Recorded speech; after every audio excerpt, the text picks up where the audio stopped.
All Bones Considered, Laurel Hill Stories number 82 for January 2026. Happy 200th birthday in 2026.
Welcome to All Bones Considered, Laurel Hill Stories, where history comes alive while time stands still.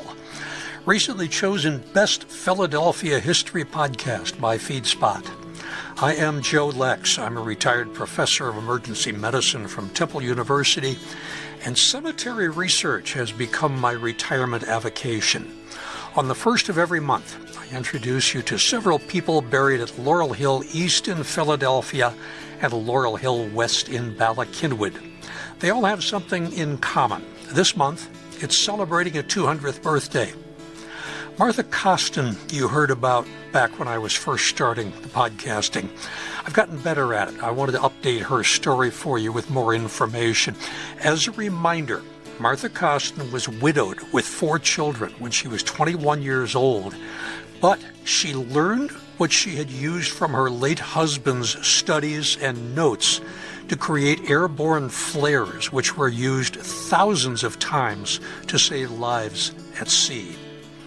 Henry Hagert was assistant district attorney for the city when the accused murderer of civil rights champion Octavius Catto was brought to trial 6 years after the murder took place on Election Day of 1871. Daniel Pabst was the cabinetmaker of choice sought by discerning Philadelphia upper crust, and many of his pieces are among the collection at the Philadelphia Museum of Art. Dr. Thomas Hewson Bache was one of 3 co-founders of Children's Hospital, as well as serving as a surgeon with the 17th Pennsylvania Volunteers during the Civil War, and then serving as curator of the Mutter Museum for nearly 20 years. Russ Dodge did the research on this one, but I will narrate. Samuel Frankenfield started as a cabinet maker, but like many of his occupation, became an embalmer and a funeral director, one of the first in the city, and several relatives followed in his footsteps. That's what you have to look forward to this month. You can listen to the whole thing now or divide it into segments over the next 5 days.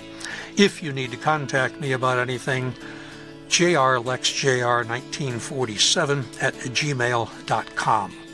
Let's start 2026 with some birthday wishes. Happy 200th birthday, Martha Coston, 1826-1904. She had a certain flair.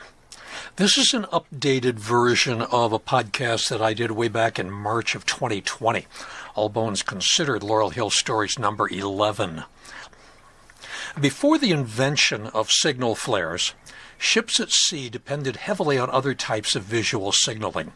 Flags became one of their most vital tools. The use of signal flags allowed ships to send messages over considerable distances.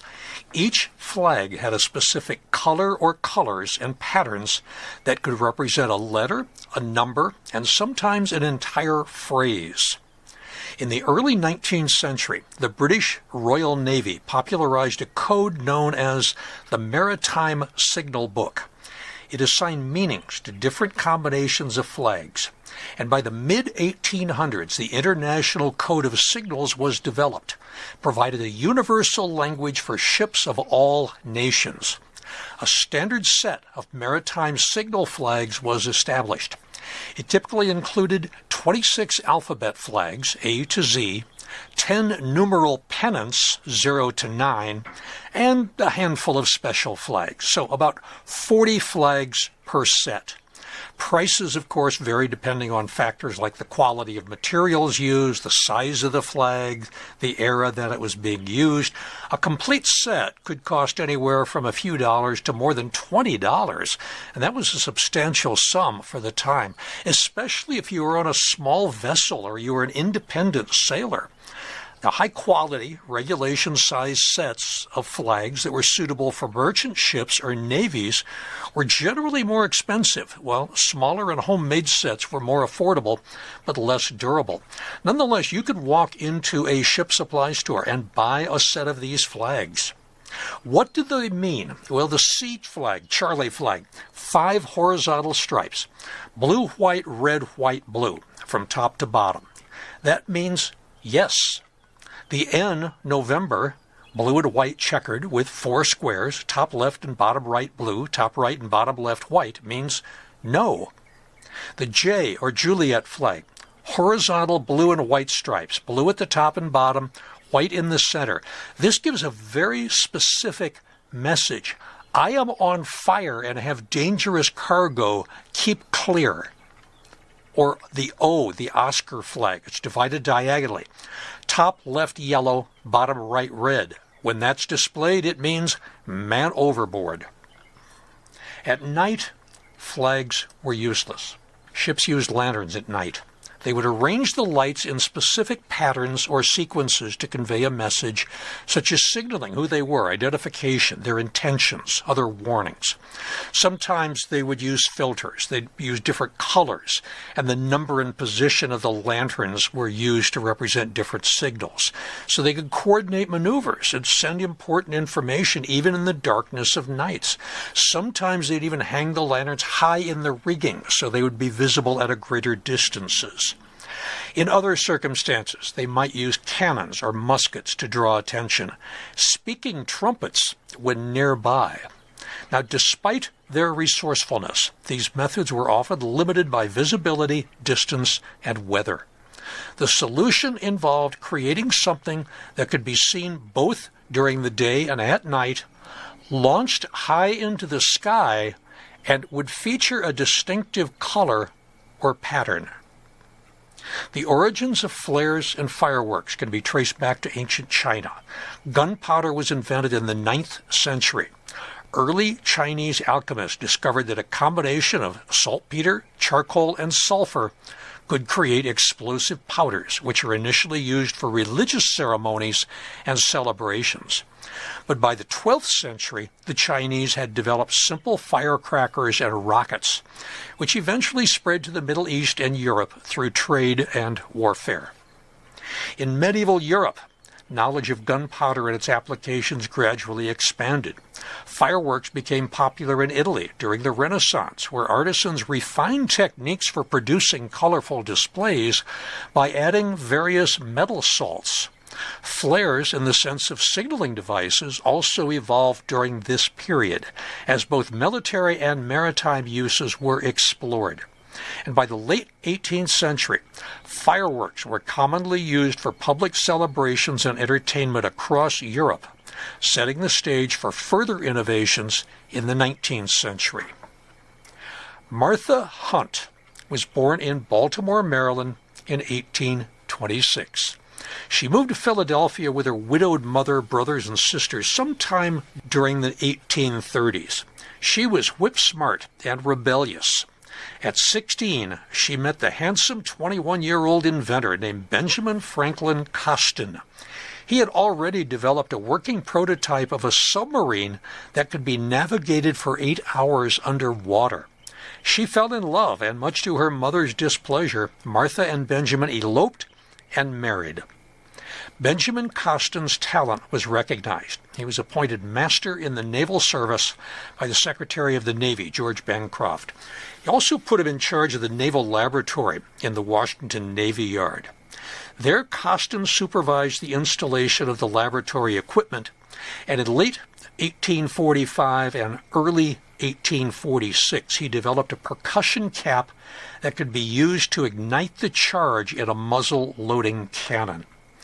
This type of cannon was previously fired by stuffing a bag of gunpowder down the muzzle and then ramming a cannonball against the powder bag. The gunner then went back to the touch hole located at the back of the barrel. To prime the cannon, he had to reach down the touch hole and prick a small hole in the bag of gunpowder. This, of course, was done with a non-sparking metal rod. Then the touch hole was filled with gunpowder. Firing the cannon required igniting the gunpowder in the touch hole and then hoping that it burned all the way down to the bag, where optimistically it would ignite the gunpowder and fire the gun.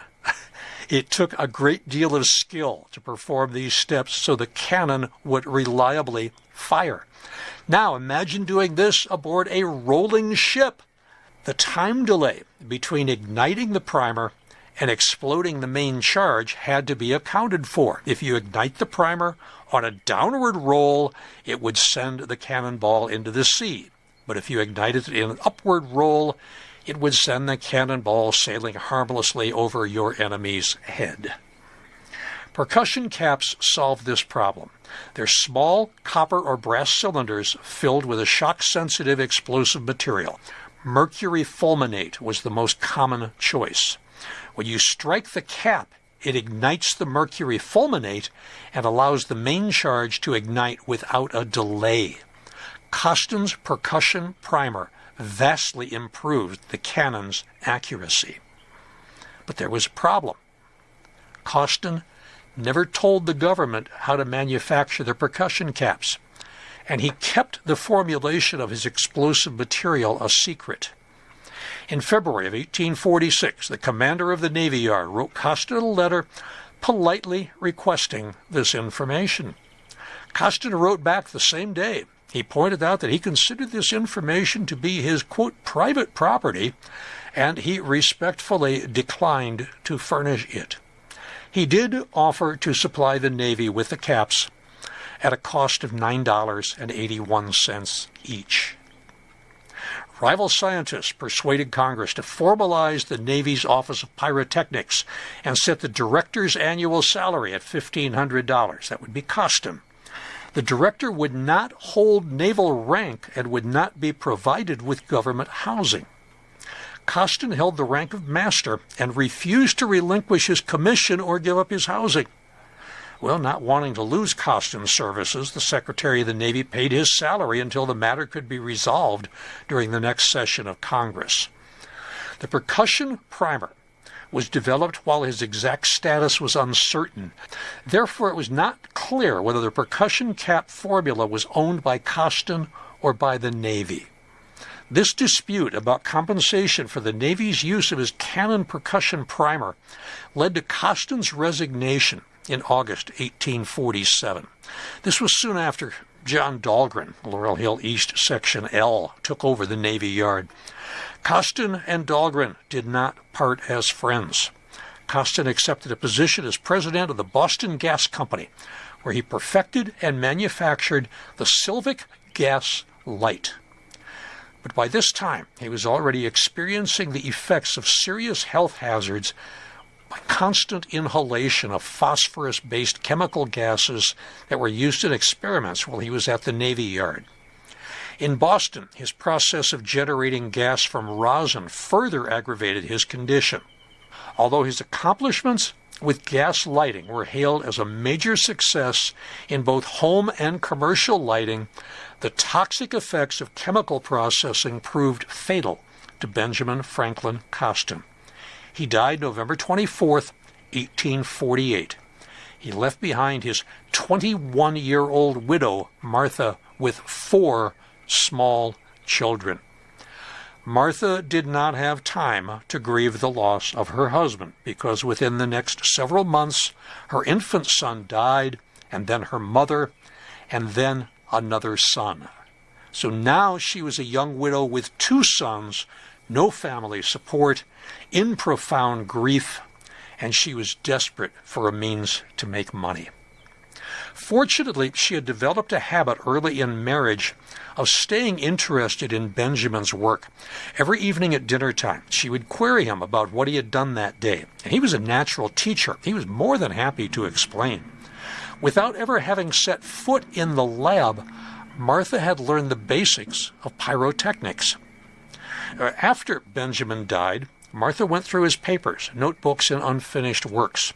She discovered, quote, numerous packets carefully sealed and labeled, end quote, one of which contained drawings for a pyrotechnic night signal.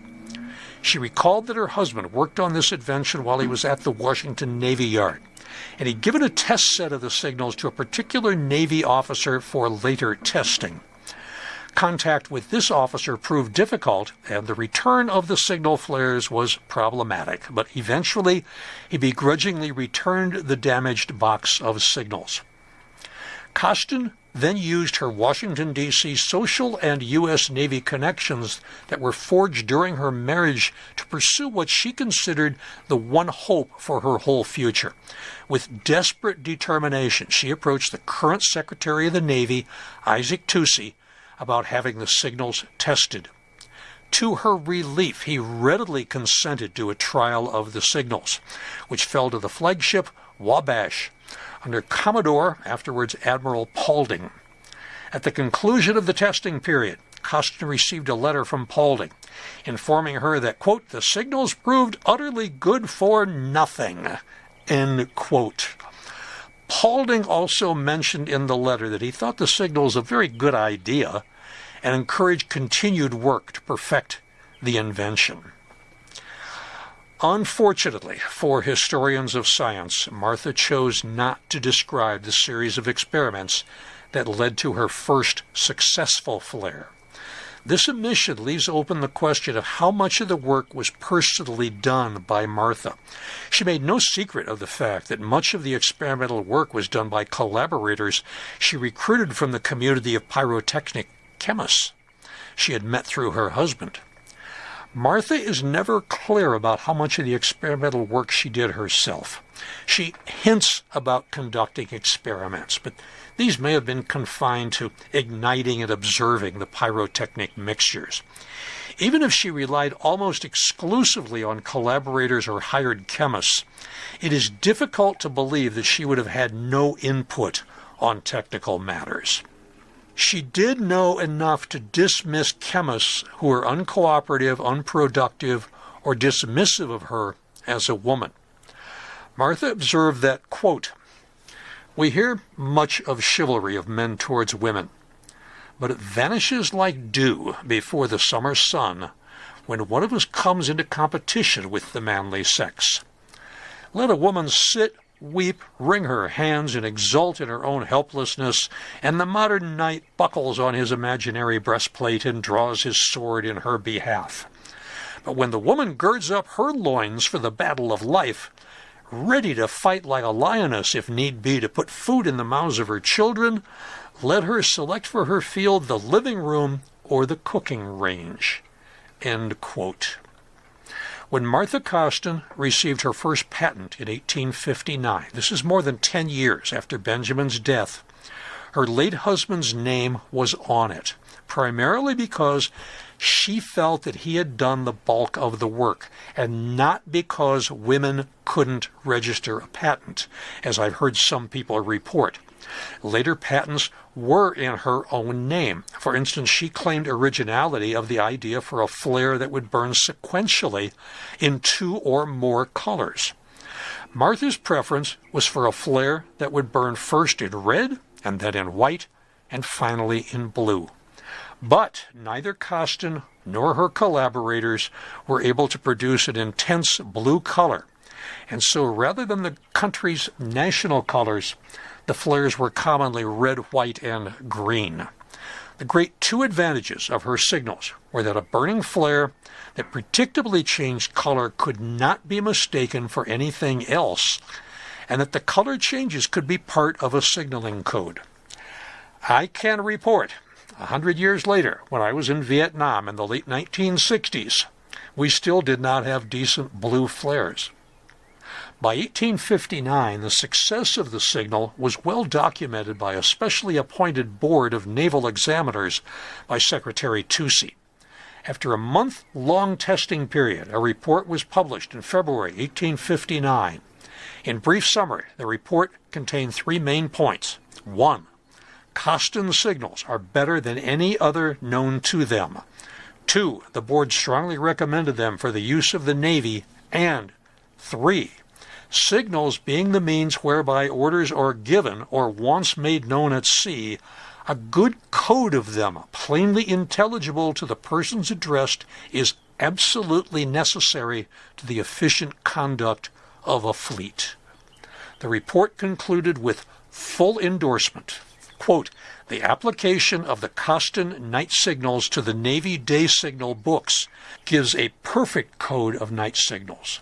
They offer precision, fullness, and plainness at a less cost for fireworks than it is thought we now pay for confusion and uncertainty. In the opinion of the Board of Examiners, the signals were decidedly superior. And still, the Navy did not purchase the patent. During the 2-year period from 1859 until the beginning of the Civil War in 1861, the U.S. Navy delayed purchase of the patent with stall tactics. The Navy continued to buy large orders of sets. Each set consisted of 12 flares. Per direction of the Secretary Toucey, D.N. Ingram, now Chief of the Bureau of Ordnance, ordered at least 300 sets in March of 1859. Within a short time, the Navy had placed its first order of $6,000. A small set was $4 a set, a large set was $7 a set.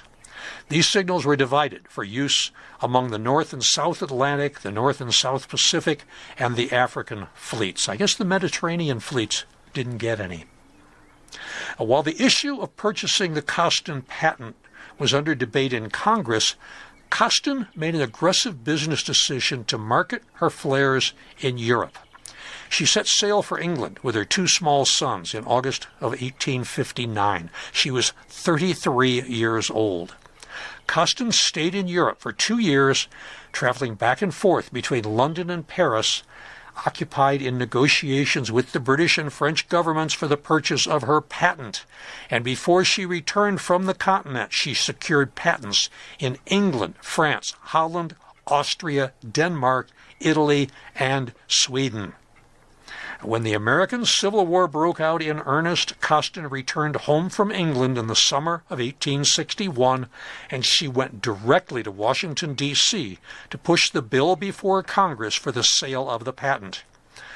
Congress still had not purchased her patent, but Coston's factory quickly furnished flares to the first 600 vessels that the Union could outfit. Finally, authorized by an act of Congress, August 5, 1861, the U.S. Navy acquired the patent for the Coston flare. Coston asked $40,000. The Senate reduced it to $30,000, and in payment she received $20,000, half of the asking price. During the Civil War, the Coston Manufacturing Company continued to manufacture and supply the signals at cost to the Navy, which meant selling at a loss due to wartime inflation of the cost of materials. They were buying materials with gold, and they were selling it and getting paper in return. Although the Navy tried to produce the flares themselves, they were unable to do so at a cost lower than Coston could manufacture and sell them. Congressional records dated until as late as 1876 document the repeated attempts by Coston to get compensation promised her by the Navy for selling the flares at cost for most of the Civil War. By 1875, her claims remained unsettled, 10 years after the war, and she still hasn't been paid for these things. Details surfaced during the 43rd Congress.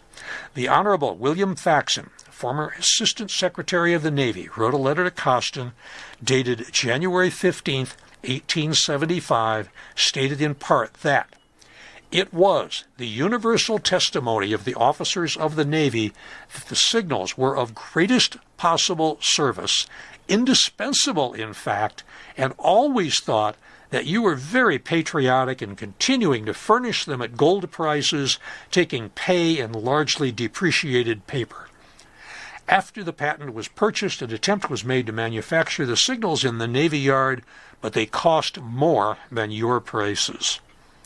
Coston furnished approximately 100,000 sets. That's 1,200,000 flares to the Navy during the Civil War. It was estimated that she was due to be paid $120,000. That's only a dime a flare. The government offered her $15,000. That's 1.25 cents per flare. It's not surprising to hear again a bitter tone when she wrote years later about that experience. Now, aside from their importance in giving orders before and during battle, the system made it easy to identify friends and foes. If a ship didn't use a Coston flare, it might be hostile. They also became critical to search and rescue operations. In the December 1862 sinking of the Monitor off Cape Hatteras, North Carolina, the crew used a Coston flare to send an emergency signal to their towing vessel. Thanks partly to the flare's clarity, most of the men were rescued. In the post-war years, Coston signals became a staple of the life-saving service, a future arm of the Coast Guard. They're used by ship crews to signal distress and by responding beach patrols. On April 17, 1912, the Philadelphia Inquirer breathlessly described a, quote, night of black terror, during which Coston signals were burned, rockets sent up, as the wireless snapped out its frantic appeal for help on board the RMS Titanic. Coston signals remained the main night signaling system of Navy and maritime services until the advent of marine radios in the 1930s.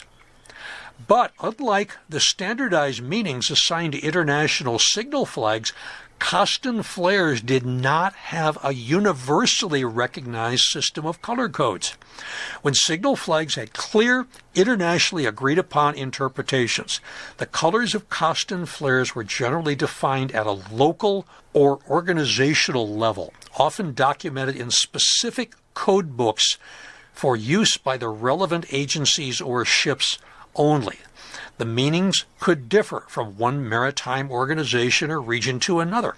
A red flare might signify distress in Vermont, but it might signify something entirely different in Sweden, depending on the established codes of that group. This lack of global standardization made the interpretation of Coston flare signals more dependent on context and prearranged agreements than signal flags. Signal flags were still widely, universally understood across all nations. In the years that followed the Civil War, Martha and her surviving sons, William Franklin Coston and Henry H. Coston, took over the production of the Coston signals and established a small factory on Cary Avenue in the New Brighton section of Staten Island.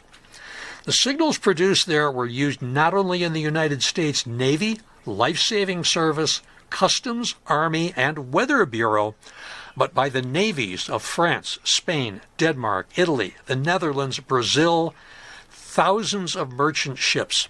By 1884, the Brooklyn Eagle reported that 337 vessels were saved by the life-saving service using Coston flares. The operations of the Coston Signal Company remained very much within the family. Martha's granddaughters and daughter-in-law, Anna L. Coston, all worked in the company's laboratories and were reported to have played a critical role in meeting the military's demand for flares during the Spanish-American War of 1898 to 1901. The company was still owned by Martha. Her daughter-in-law, Anna, William's wife, was the president. Martha Coston died at age 77 in 1904. Her flares lived on for another 80 years. She, her husband, Benjamin Franklin, 3 of her sons, are buried at Laurel Hill East, Section D, not far from the gatehouse. In 2006, Martha Coston was inducted not into the Women's Inventors Hall of Fame, but the National Inventors Hall of Fame, where she belongs. Henry S. Hagert, 1826-1885, prosecuting Catto's alleged killer. Immediately after passage of the 15th Amendment in 1870, American elections underwent significant changes. It was the third and last of the so-called Reconstruction Amendments. Suddenly, formerly enslaved black men in the American South were no longer 3/5 of a human being, and they could vote. The amendment prohibited federal and state governments from denying citizens the right to vote based on color, race, or previous condition of servitude. It passed along party lines in the House. 114 Republicans voted for it, 0 Democrats. And in the Senate, 33 Republicans for, 0 Democrats for. Nevada, which had become the 36th state in 1864, was the first to ratify the new amendment, and Iowa was the 28th, which put it into law February 3, 1870. The first known black man to vote under the new amendment was in New Jersey less than 2 months later, on March 31, 1870. For the first time, many African American men in southern states gained the right to vote, which resulted in black officials being elected at local, state, and federal levels. During Reconstruction, 16 black men served in Congress, while about 2,000 others held positions in governments across the nation. Nonetheless, these advancements faced significant opposition. States started to introduce measures like literacy tests and poll taxes and intimidation to restrict black voters. Violent groups such as the Ku Klux Klan tried to reverse these new rights and manipulate election results. In Philadelphia, one of the young leaders in the African American community was a light brown man with an intense gaze and a burning desire to make things better. To quote his biographer, Daniel R. Biddle, 90 years before the Reverend Dr. Martin Luther King was desegregating buses, Octavius Valentine Catto was integrating whites-only streetcars of Philadelphia.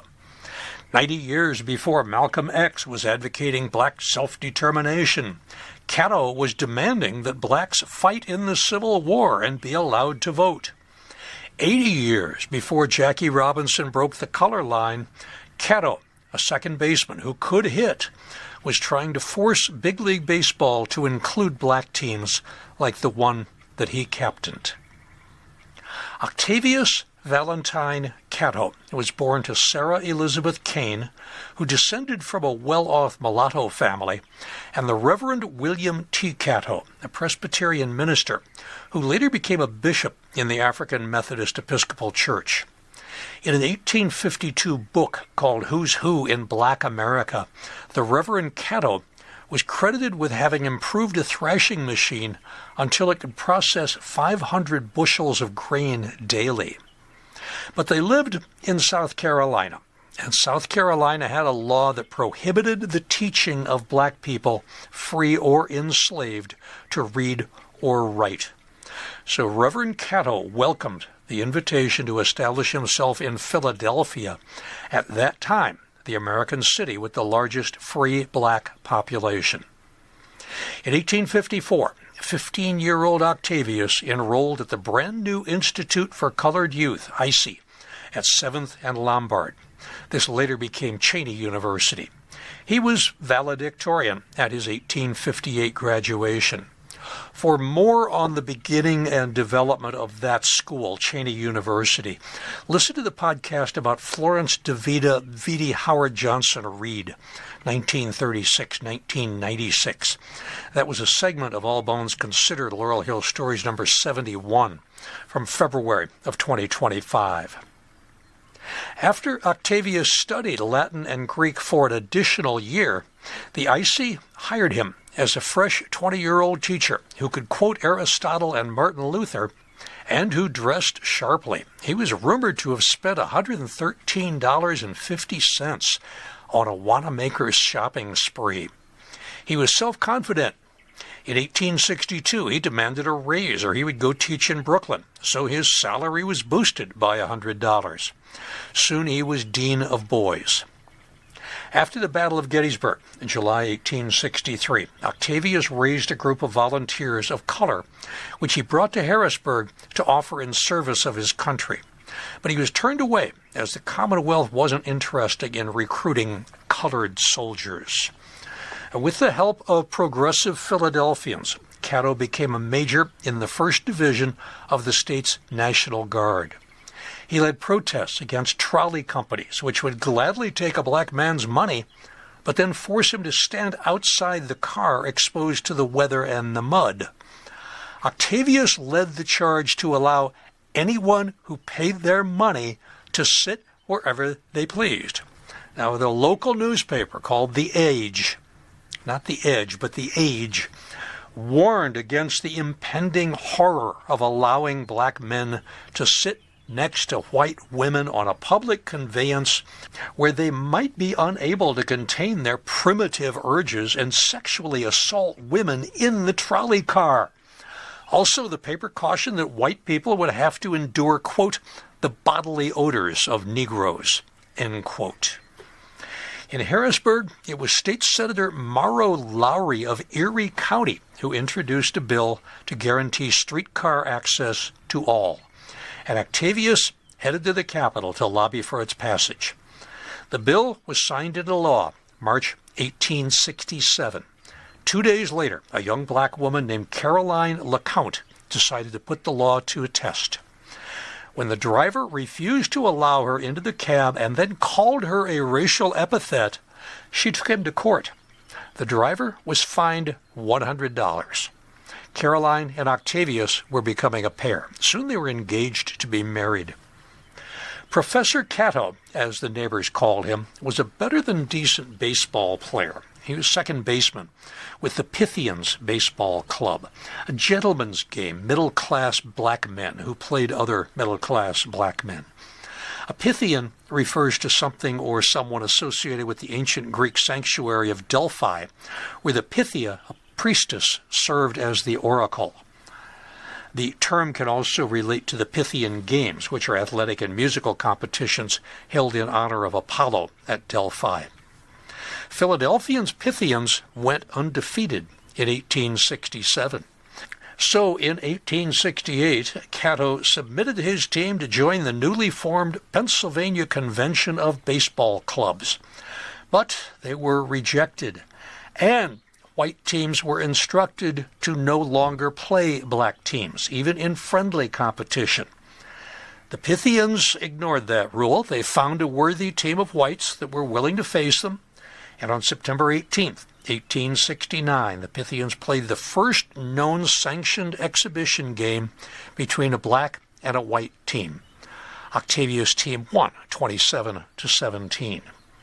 And if you're curious, the acknowledged beginning of Major League Baseball is the 1876 season. On October 14th, 1870, Negroes in Philadelphia were allowed to vote for the first time in 32 years since their rights had been stripped away. No major offices were contested, but Democratic Mayor Daniel Fox somehow was able to call in active duty Marines from the Navy Yard to keep order just in case. Republicans swept this election. It was the election of 1871 when all hell broke loose. The bloodbath started even before the polls opened. 2 lines formed outside the polling place in the 6th Ward, one black, one white. Soon, white men started to pull black men out of the line and beat them. Police were present, but they sided with the whites. By noon, a black man had been shot to death. A rumor spread that a massacre was going to occur that evening, and the National Guard were instructed to remain on guard in uniform, locked and loaded.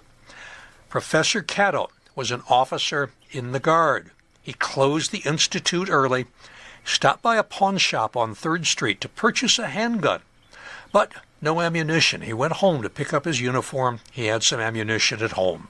As Octavius Catto approached his doorstep, he was confronted by a red-headed Irish bartender identified as Frank Kelly, who without apparent provocation drew a weapon and shot him.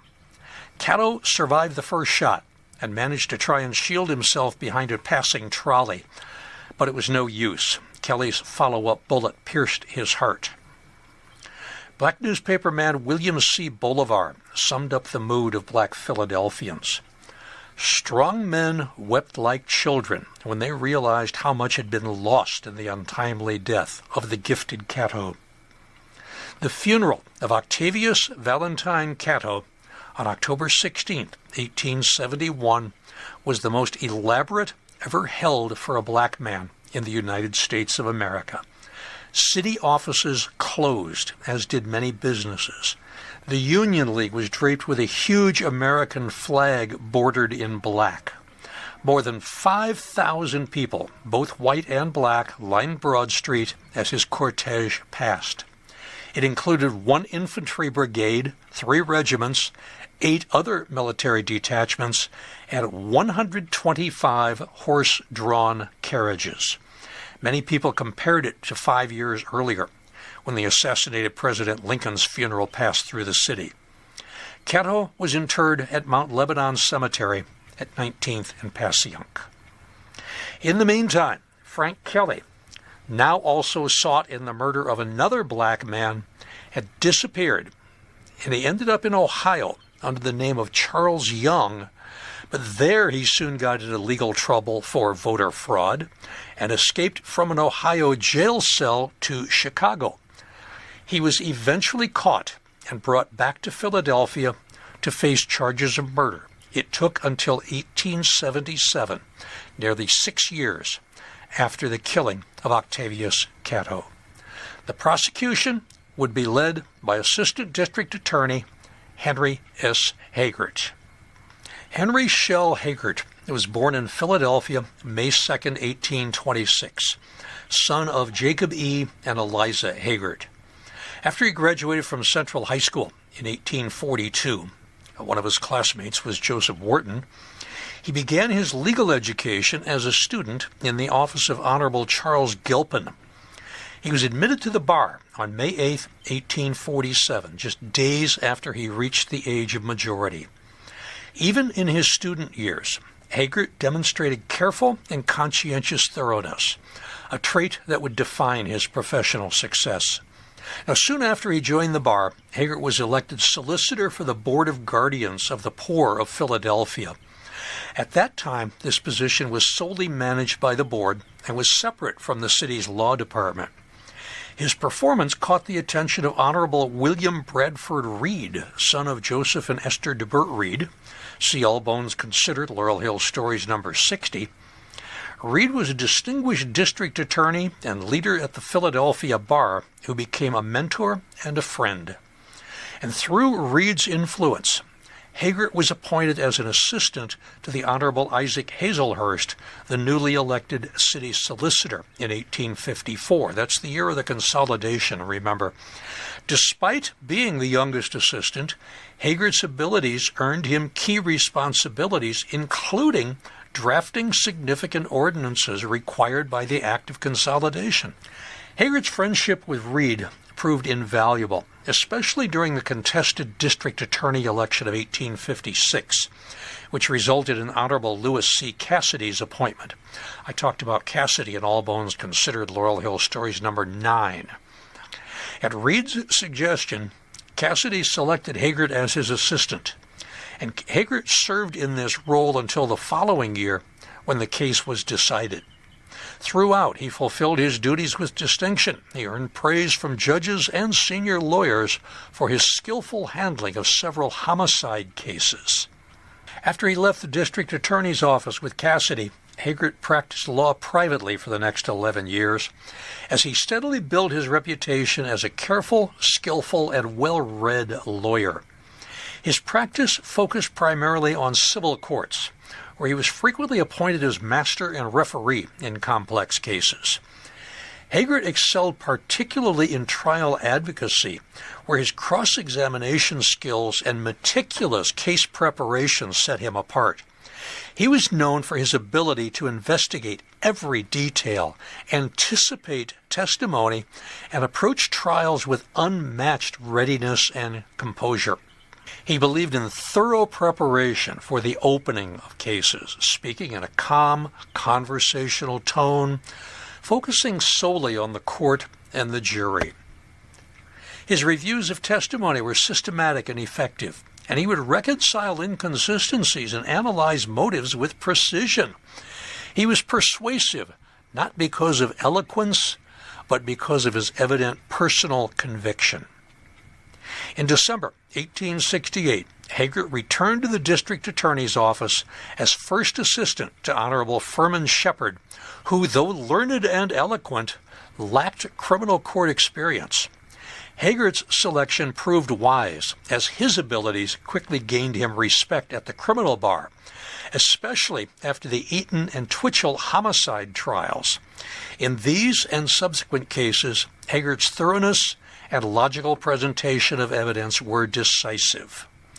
Among the most significant cases of Hagert's career was the prosecution of John Hanlon for the murder of 5-year-old Mary Mormon in September 1868. This crime shocked the city, and it was only through a long and complex investigation that Hanlon was indicted.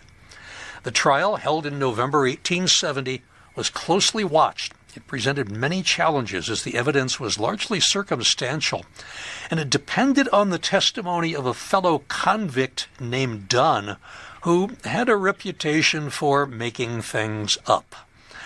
Dunn's testimony was supported by meticulous corroboration, and it became central to the case. Despite the formidable defense, Hagert's extraordinary skill and detailed summation convinced the jury of Hanlon's guilt. The defendant was convicted and later admitted the justice of the verdict before he was executed.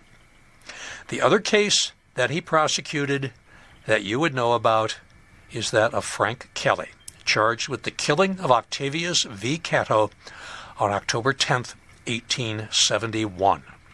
Kelly's trial began on Monday, April 23, 1877.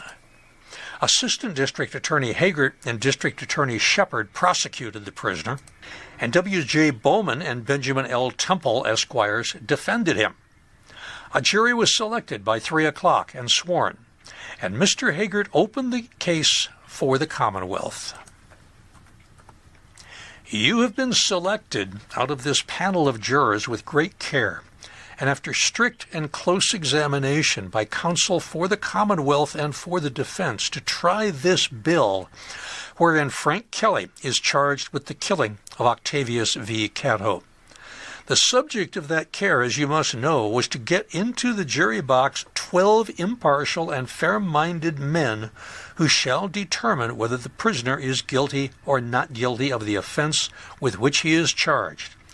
That great care was exercised because this is an important question, because it is a very important inquiry which you are to make by reason of the gravity of the charge against the prisoner. For no man can occupy a more solemn or more important position than that of the prisoner, a defendant charged with murder, unless it is that of you gentlemen, who are to pass upon his guilt or innocence. It is a question important to him and important to the community, because you and all men are interested in seeing that the laws are enforced, that human life is protected, and that men may move about the city in safety, and to you is left the determination of these important questions. He went on and on. His opening statement was many, many minutes long. First witness was the coroner, Dr. E.B. Shapley. He said, I was the coroner's physician in October 1871 and made a post-mortem examination of the body of Octavius B. Catto. He was between 30 and 35 years of age. I found upon the body 4 gunshot wounds, or wounds made by pistol balls. One was in the front part of the right arm between the elbow and shoulder. There was another on the left shoulder, opposite the armpit. There was a wound, as from a spent ball, on the inside of the right thigh. There was another wound an inch to the right and 2 inches below the left nipple. The ball from this wound passed through the cartilage of the 5th rib, through the heart sac, through the right ventricle of the heart, and was found in the pericardium. This wound caused death. Pericardial tamponade. Exsanguination and pericardial tamponade.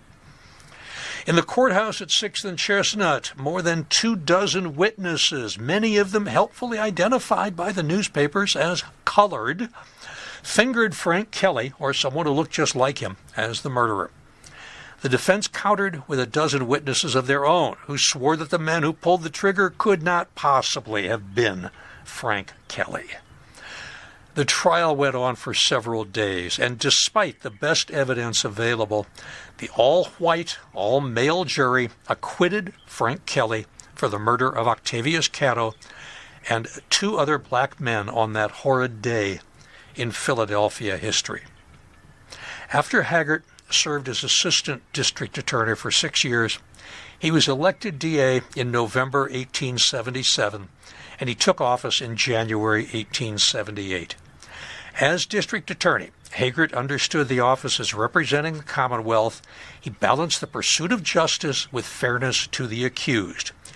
He prosecuted those he believed guilty energetically, but he was quick to seek acquittal if he felt there was a reasonable doubt. Hagert withstood external pressures and attempts to influence his decisions. He remained steadfast and impartial, regardless of personal or political consequences. He left office with a clear conscience and an unblemished record known for his unwavering dedication to duty. Henry S. Hagert had married February 9, 1854, to Mary Mawley of Philadelphia. He was survived by his wife and their son, Charles H. An older son, Sidney, had predeceased him in 1876 at the age of 21. When Hagert returned to private practice, he focused on less demanding cases, but he continued to be in high demand by both old and new clients. In the summer of 1885, his health declined.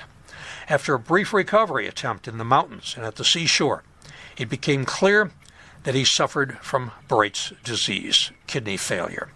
Despite medical efforts, his condition worsened, and he died peacefully Friday morning, December 18, 1885. Henry S. Hagert is remembered by many as a distinguished lawyer and respected citizen. He was a lifelong student of literature with a love for history, travel, and poetry. He also appreciated music, flowers, and art, and he was known for his cultured, refined, and simple tastes. His conversation was both instructive and entertaining. He was open-minded, kind, sincere, and loyal in his friendships, and in all respects, he embodied the qualities of a perfect gentleman. Now, years later, African-American historian W.E.B. Du Bois reflected on the murder of Octavius Catto and its place in history. The murder of Catto came at a critical moment. To the Negroes, it seemed a revival of the old slavery time riots in the days when they were first tasting freedom. 4 black men died, and hundreds more were shot in the 1871 Election Day riots. No one was ever convicted of a crime for the events of that day. Caroline LeCount went on to head a public school that in 1878 was renamed for her slain fiancé.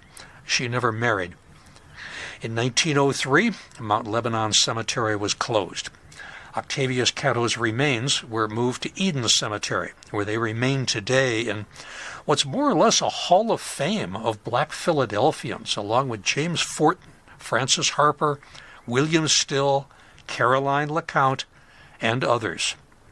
In 2017, the city of Philadelphia recognized Octavius Catto with a larger-than-life statue on the south side of City Hall.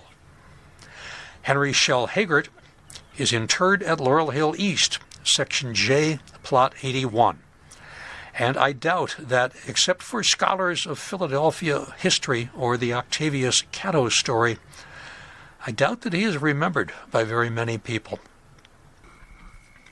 Happy 200th birthday, Daniel Pabst, 1826-1910, Philadelphia's top cabinet maker. It was somewhere around 30,000 years ago during the late Paleolithic or early Neolithic period that humans, using wood, stone, and animal bones, began to construct and carve their own furniture. The English word furniture is derived from the French word fourniture. In French, that means supplies or provisions. Other early examples could be found in Egyptian, Greek, and Roman societies. Initially, furniture served functional purposes: seating, storage, sleeping. Over time, furniture evolved to reflect social status and artistic trends. During the Middle Ages, furniture was primarily utilitarian, while the Renaissance period introduced more ornate designs and craftsmanship. The centuries that followed saw the rise of distinct styles: Baroque, Rococo, Victorian. Each was characterized by unique decorative elements. Explorers in the New World discovered many tree species previously unknown to Europeans. Some notable examples include the mahogany tree, prized for its durable and beautiful wood, the rubber tree, which became essential for producing rubber, and the cacao tree, whose seeds are used to make chocolate. Additionally, explorers encountered the towering sequoia and redwood trees in North America, as well as the various species of pine, cedar, and hickory that were abundant throughout the continent.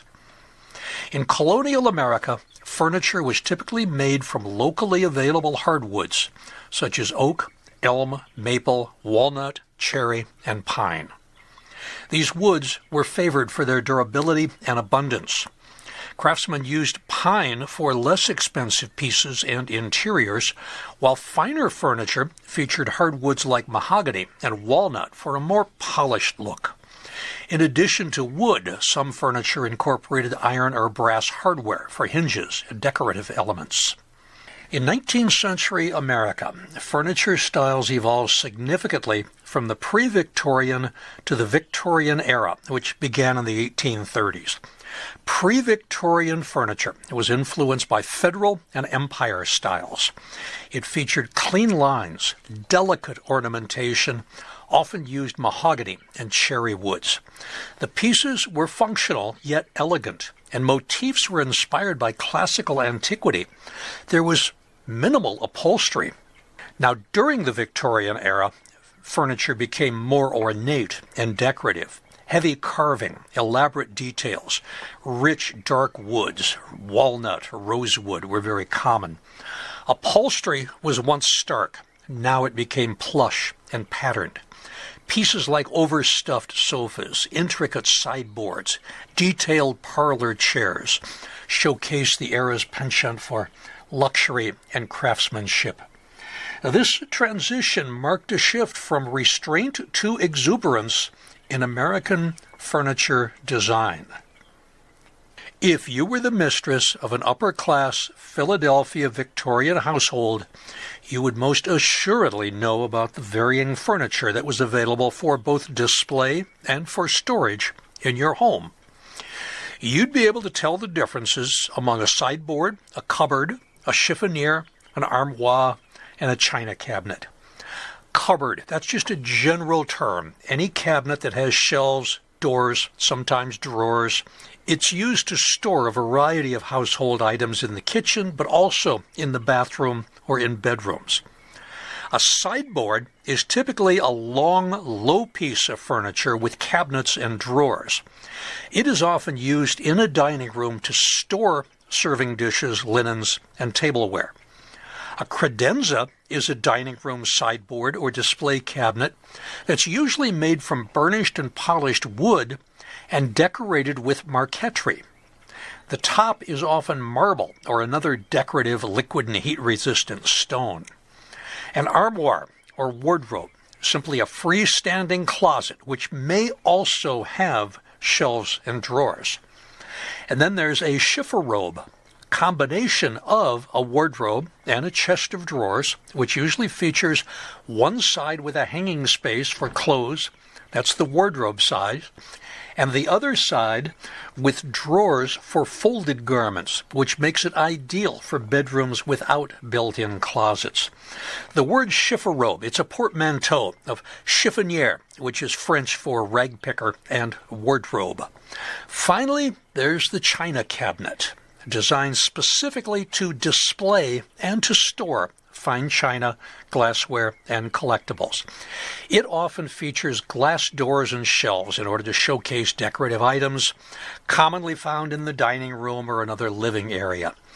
Every piece of furniture had its distinct function, and understanding these differences was essential for a Victorian housewife to manage her home well.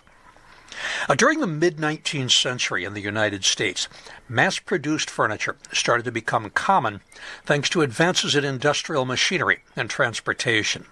Steam-powered tools, the rise of factories, further increased production speed and affordability. After the Civil War, this type of furniture grew even more popular as railroads and mail-order catalogs helped bring stylish and affordable furnishings to many middle-class households. And by the close of the 19th century, mass-produced furniture was a fixture in American homes and provided a broad range of styles to meet various preferences and requirements. There is no specific date that you can point to that shows the establishment of the furniture business in Philadelphia. It started in colonial days. We know that. There were many fine craftsmen of furniture in the colonial days. By the mid-19th century, it was thriving. Daniel Pabst, 1826-1910, was one of Philadelphia's leading cabinet makers during the latter half of the 19th century. Renowned for his exceptional craftsmanship, distinctive sense of design, Pabst's work was consistently in high demand among discerning clientele. In 1933, the Philadelphia Museum of Art organized an exhibition of Victorian art. While he was preparing for this show, Calvin S. Hathaway, curator of decorative arts, first encountered furniture created by Daniel Pabst for prominent Philadelphia families. The exhibition featured pieces crafted by Pabst for families such as the Borys and the Ingersolls, as well as dining room furniture made for Henry Charles Lee. Notably, the Lee furniture was later donated to the museum in 1938, following Arthur H. Lee's bequest. Arthur H. Lee, son of Henry Charles Lee. Henry Charles Lee, of course, is buried at Laurel Hill East. Arthur H. Lee is at Laurel Hill West. He lived from 1859 to 1939. He's in the Plymouth section over at West. Shortly after the Victorian exhibition, staff reductions at the museum due to the Great Depression forced Hathaway to leave Philadelphia. And for the next 30 years, while he was working at a museum in New York, he did no further research on Pabst's career. But when Hathaway came back to Philadelphia, he resumed his investigation into Pabst's life and work. By the time that Pabst opened his shop, the furniture industry in Philadelphia was said to have made significant advances in taste and production. Historian Edwin T. Friedley has written about the introduction of new machinery, the variety of woods used, and the evolving art of veneering. Friedley estimated that there were nearly 100 employers and at least 10 large warehouses catering to even the most discerning clientele. In his 1867 publication, Philadelphia and Its Manufacturers, Friedley estimated that the value of the furniture and upholstering industry in Philadelphia amounted to about $3 million. Another cabinet maker, George J. Henkels, criticized these developments. He argued that not every individual advertising themselves as a cabinet maker truly deserved the title. He lamented the decline of the apprenticeship system, which had previously ensured that craftsmen acquired comprehensive technical skills. The rise of steam mills and wholesalers further eroded traditional training, and Henkels bemoaned the loss of diligence and industry among the city's youth. Many changes that Henkel's described had begun earlier than he suggested. Steam mills appeared in Philadelphia between 1815 and 1825. Wholesalers entered the furniture business by the 1820s. By 1835, reliance on apprentice labor led journeyman cabinet makers to organize collectively. The overall structure and organization of the furniture industry remained relatively unchanged until the 1880s, with the firms clustered on Front, 2nd, 3rd, and Walnut Streets. Later they're in Germantown and Kensington. Foreign-born craftsmen, including French and German immigrants, played a significant role in the city's cabinet-making trade throughout the century. Despite technological advances, the industry retained its dependence on skilled labor.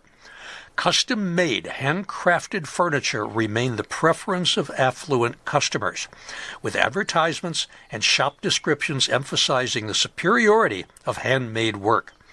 Esteemed firms such as Allen & Brothers and Grossman & Munn devoted much of their business to customer orders for wealthy individuals and institutions. Daniel Pabst stood out among the dwindling number of reputable cabinet makers who upheld traditional methods and resisted industrialization. Much of what is known about him comes from the recollections of his granddaughter, Edna Reiser Schenkel, that were recorded by Hathaway in 1969. Other documentation, such as a customer list compiled by Pabst at his daughter's request, survives in the archives of the Philadelphia Museum of Art, although it is not definitive. Attribution of Pabst's work relies on family ownership, provenance, and stylistic evidence. Born in Langenstein, Hesse-Darmstadt, Germany, on June 11, 1826, Daniel Pabst received his education at one of Germany's earliest trade schools, the Hoher Gewerbschule in Darmstadt. There he learned cabinet making through formal study rather than apprenticeship. He gained skills in freehand and mechanical drawing, modeling, and general education courses. After he completed his education, Pabst found that German law required craftsmen to remain in their native towns. This limited his prospects.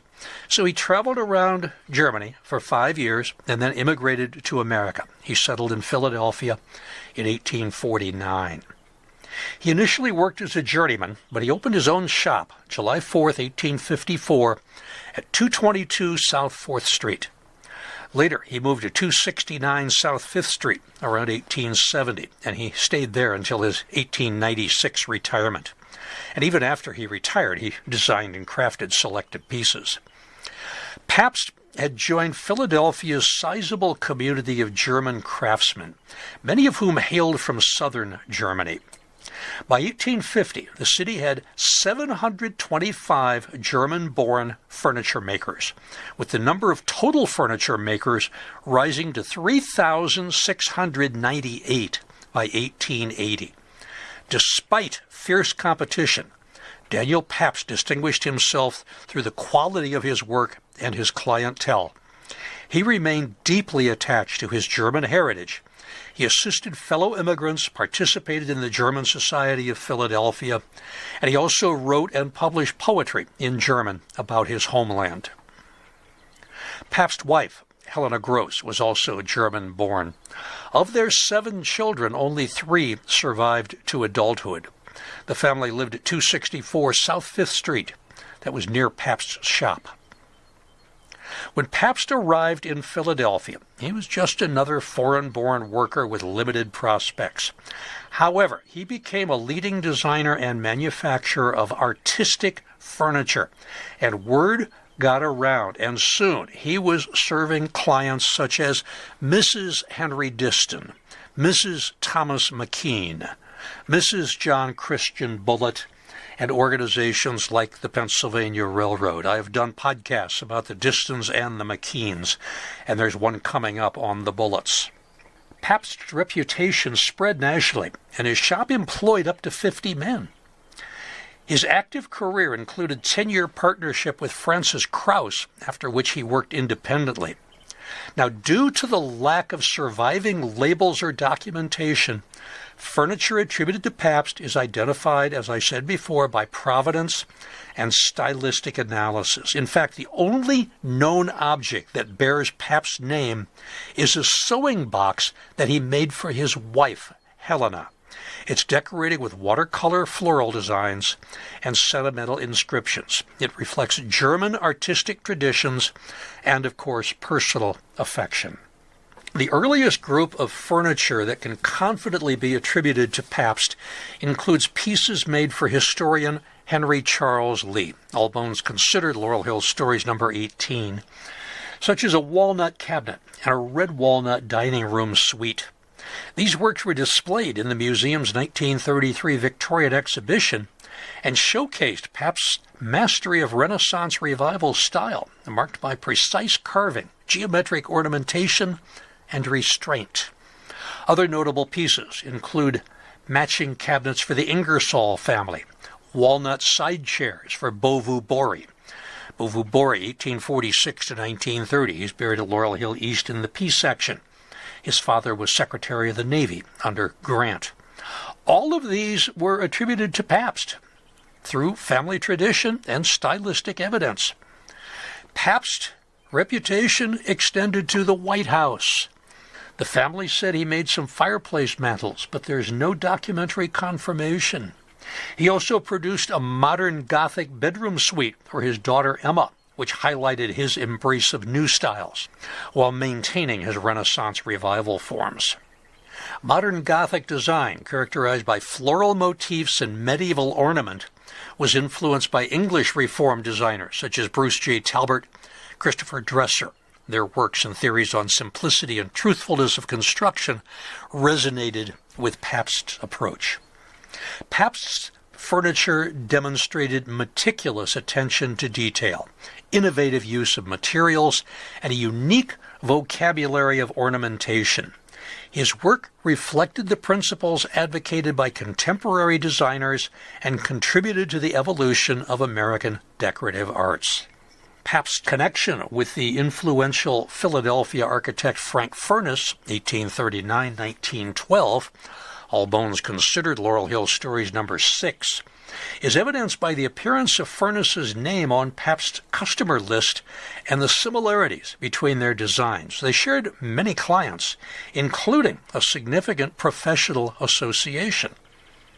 A desk designed by Frank Furness around 1875 for his brother, Horace Howard Furness's Washington Square house, was likely constructed in Daniel Pabst's shop. It's reasonable to suppose that Furness provided initial sketches, which Pabst then adapted, resulting in several practical changes from the original drawing to the completed piece. For instance, the central drawer and the engaged columns at the base were omitted. The number of side drawers was reduced from 3 to 2. These are modifications likely recommended by Pabst. The lamps are similar to those depicted in Furness's drawings, but probably purchased as ready-made items, as were some winged female figures. Some of Pabst's work for Furness and for Lee, both, can be seen at the University of Pennsylvania's Van Pelt Library, 5th floor. The most notable commission attributed with some certainty to the partnership of Furness and Pabst was the furniture and interior woodwork for Theodore Roosevelt Sr.'s house at 6 West 57th Street in New York City. The built-in dining room mantel and sideboard echoed features of the Pabst bureau and mirror, with the dining table supported by a substantial base featuring sculpted pelicans, a motif also found in other Furness commissions. The design is attributed to Furness based on stylistic similarities and the repeated use of motifs like the penguins. Several of these pieces were moved by the Roosevelts to Sagamore Hill, Oyster Bay, Long Island in the late 1880s. These included a settee and a bedroom suite comprising armchairs, a table, bed, and wardrobe.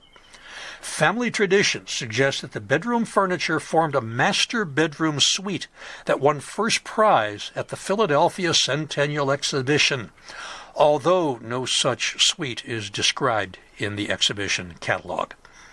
The armchair closely matches a Frank Furness sketch for a chair, The Roosevelts attended the exhibition and would have seen the sideboards crafted by Pabst. One of Pabst's sideboards received an award at that centennial exhibition. It was commended for utility, durability, and beauty. Unfortunately, its current whereabouts are unknown, but it was considered a masterpiece. Contemporary commentary described the sideboard as the most prominent in its class, but noted that its highly architectural style reduced its practicality. The piece was constructed from wood that was filled and polished with shellac and featured hinges and mountings of oxidized silver, praised for their workmanship and spirited design. The sideboard's panels were carved in relief with animal and floral motifs. Its central mirror was topped with a richly carved crocketed gable and a finial featuring two birds resembling pelicans, a motif also present in Furness's work. 4 finials on the posts marking the 3 main divisions were finished with carved cockatoos. Pabst's award-winning sideboard likely resembled another significant sideboard he designed shortly after the Centennial Exhibition. According to a newspaper account, John Bond Trevor of Yonkers, New York, commissioned a Pabst Philadelphia firm to design a buffet for a niche in the dining room of Glenview, Trevor's house on the Hudson River. Only the base of this black walnut sideboard survives, but it exemplifies the high quality of Pabst's craftsmanship. The door panels, carved in relief, depict scenes from Aesop's fox and crane fable and closely resemble a curtain design by C. Heaton from Eastlake's Hints on Household Taste. The carving style on this buffet was more naturalistic than the conventional floral ornament on the Pabst family bedroom suite.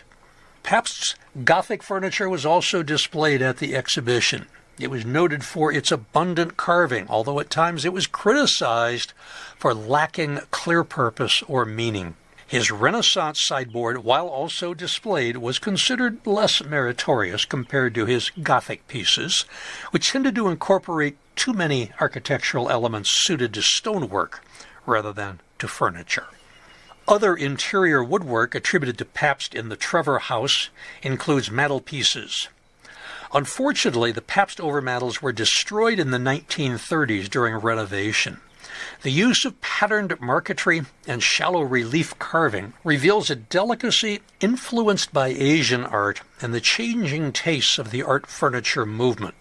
It paralleled the ebonized furniture of the Herder brothers of New York from the 1880s. The mantelpiece actually aligns more closely with Herder brothers' work than with furnace furniture. Pabst's involvement in interior woodwork is further supported by an advertisement and billhead from the 1890s referencing interior hardwood decorations, artistic furniture, and upholstery. Although the full extent of Pabst's work in the Trevor House is unknown, Calvin Hathaway was confident that the interior woodwork of the Charles Perry House at 1921 Arch Street, Philadelphia, built in 1870-71, was by Pabst, and Perry's name appeared on Pabst's customer list, although there is no definitive evidence. Nevertheless, the quality and motifs of the woodwork strongly resemble those found in Pabst furniture. Designs by Pabst for 2 mantelpieces feature delicate flower and vase motifs were published in the supplement to Builder and Decorator in July 1887. City directories show that Pabst brought his son into the business in 1894. But by 1896, the shop had significantly reduced in size and was last listed that year. After he retired, Daniel Pabst continued to make furniture primarily for friends and family. A desk from 1901, collection of Mrs. Joseph G. Schubert of Swarthmore, Pennsylvania, reflects earlier stylistic influences and, according to family tradition, was exhibited at the St. Louis World's Fair in 1904, possibly under another firm's name. From 1860, Pabst was also recognized as a spoon maker. He created ceremonial spoons in wood for honor students at the University of Pennsylvania. For his 84th birthday in 1910, the university honored Pabst, who composed a farewell poem aged spoonmakers farewell, reminiscing about the joy of making ceremonial spoons for 51 years. Now, a question that occurred to me while researching this podcast: did Daniel Pabst inspire or influence 20th century local woodmaster Horton Esherick? Both were superb craftsmen, but they worked in different eras. They brought unique perspectives to their art. Pabst, in the late 19th century, was known for his masterful furniture making, often blending traditional Victorian styles with elements of the aesthetic movements, and his work showcased refined woodworking techniques, intricate inlays, and a focus on decorative detail. In contrast, Horton Esherick worked primarily in the 20th century. He is a pioneer of the American studio furniture movement. Esherick's pieces are celebrated for their sculptural qualities and organic forms. They reflect modernist influences and a break from strict tradition. Pabst furniture tends to emphasize ornamentation and craftsmanship rooted in European traditions. Esherick's work is more experimental. It actually blurs the lines between art and a functional object. A trip to the Horton Esherick Museum in Malvern is a journey to another time in what seems like an alternate universe where there's no such thing as a true right angle. If you go, you have to make reservations in advance, but boy, is it worth your time to go on a tour of that Horton Esherick Museum. Pabst's legacy lies in his role as a bridge between historic styles and emerging design sensibilities, whereas Esherick is remembered for his innovative approach and his influence on later generations of artist craftsmen. Both contributed significantly to American woodworking, but their styles and philosophies highlight the evolution of design from the ornate to the expressive and the modern. There is currently no explicit scholarly consensus or cited documentation to link Horton Esherick's work to inspiration from Daniel Pabst. Daniel Pabst died July 15th, 1910, after a distinguished career that spanned much of the 19th century. Within 25 years of his death, Calvin S. Hathaway began to research Pabst for the museum's Victorian exhibition in 1933, and he continued his study until his own death in 1974. This initiative was prompted by Fisk Kimball, museum director. He was seeking a Victorian Philadelphia cabinetmaker of equal stature to those of the colonial era. Calvin Hathaway found such a talent in Daniel Pabst. Pabst is interred at Laurel Hill West. Well, January is a little bit quiet. There's not a lot happening. There are a couple, the typical hotspots and storied plots tours. There are two of those, and then that is at Laurel Hill East. And then there are two Sacred Spaces and Storied Places tours at Laurel Hill West. That's going to be standard from now on. If you want an introductory tour to either cemetery, twice a month you will have that opportunity. There are not any themed tours that I see on the schedule. There are a couple of members-only tours. You get to meet with CEO Nancy Goldenberg on Thursday, January 8th at 6:30. That is that's a live event. You can talk to Nancy about any concerns you have with the cemetery. Also, there is a members-only meeting on January 30th at 6:30. You'll meet in the Gatehouse Museum at Laurel Hill East and take a lesson on how to write your own obituary. That should be fun. Boneyard Bookworms is Thursday, January 15th. That's me. You're going to talk about my book, All Bones Considered, 52 Laurel Hill Women. And I will be there to answer questions you have about that. There are a few chapters I recommend you read if you can't read the whole thing. But you can check that on the website, laurelhillphl.com/events. And while you're there, see if there's any theme tours that have been added. We may not be seeing any theme tours until February. If you want me to do a book club for your organization, or if you want me to do a reading at a local library or a local school or a local historical society, if it is within a reasonable distance of Philadelphia, I will gladly do that at no charge to you, as long as I can try to sell a few of the books and make some money for Laurel Hill. So that's what's happening around the cemetery. Not much. Things will pick up over the next few months. Let us get back to the podcast. Thomas Hewson Bache, 1826-1912. Happy 200th birthday. Founding Children's Hospital. Script is by Russ Dodge. He declined the opportunity to narrate. When Dr. Thomas Hewson Bache died at age 85 on July 8, 1912, he was interred at Laurel Hill East 3 days later, Section 15, Lots 77 and 78, along with other members of the Bache family. He left behind a long life of medical service, as well as a continuation of the legacy started by his great-great-grandfather, Benjamin Franklin. Born on September 16, 1826, happy 200th birthday, in Philadelphia, he was the fifth of 8 children born to Dr. Franklin Bache and his wife, Aglaé Dabadie Bache.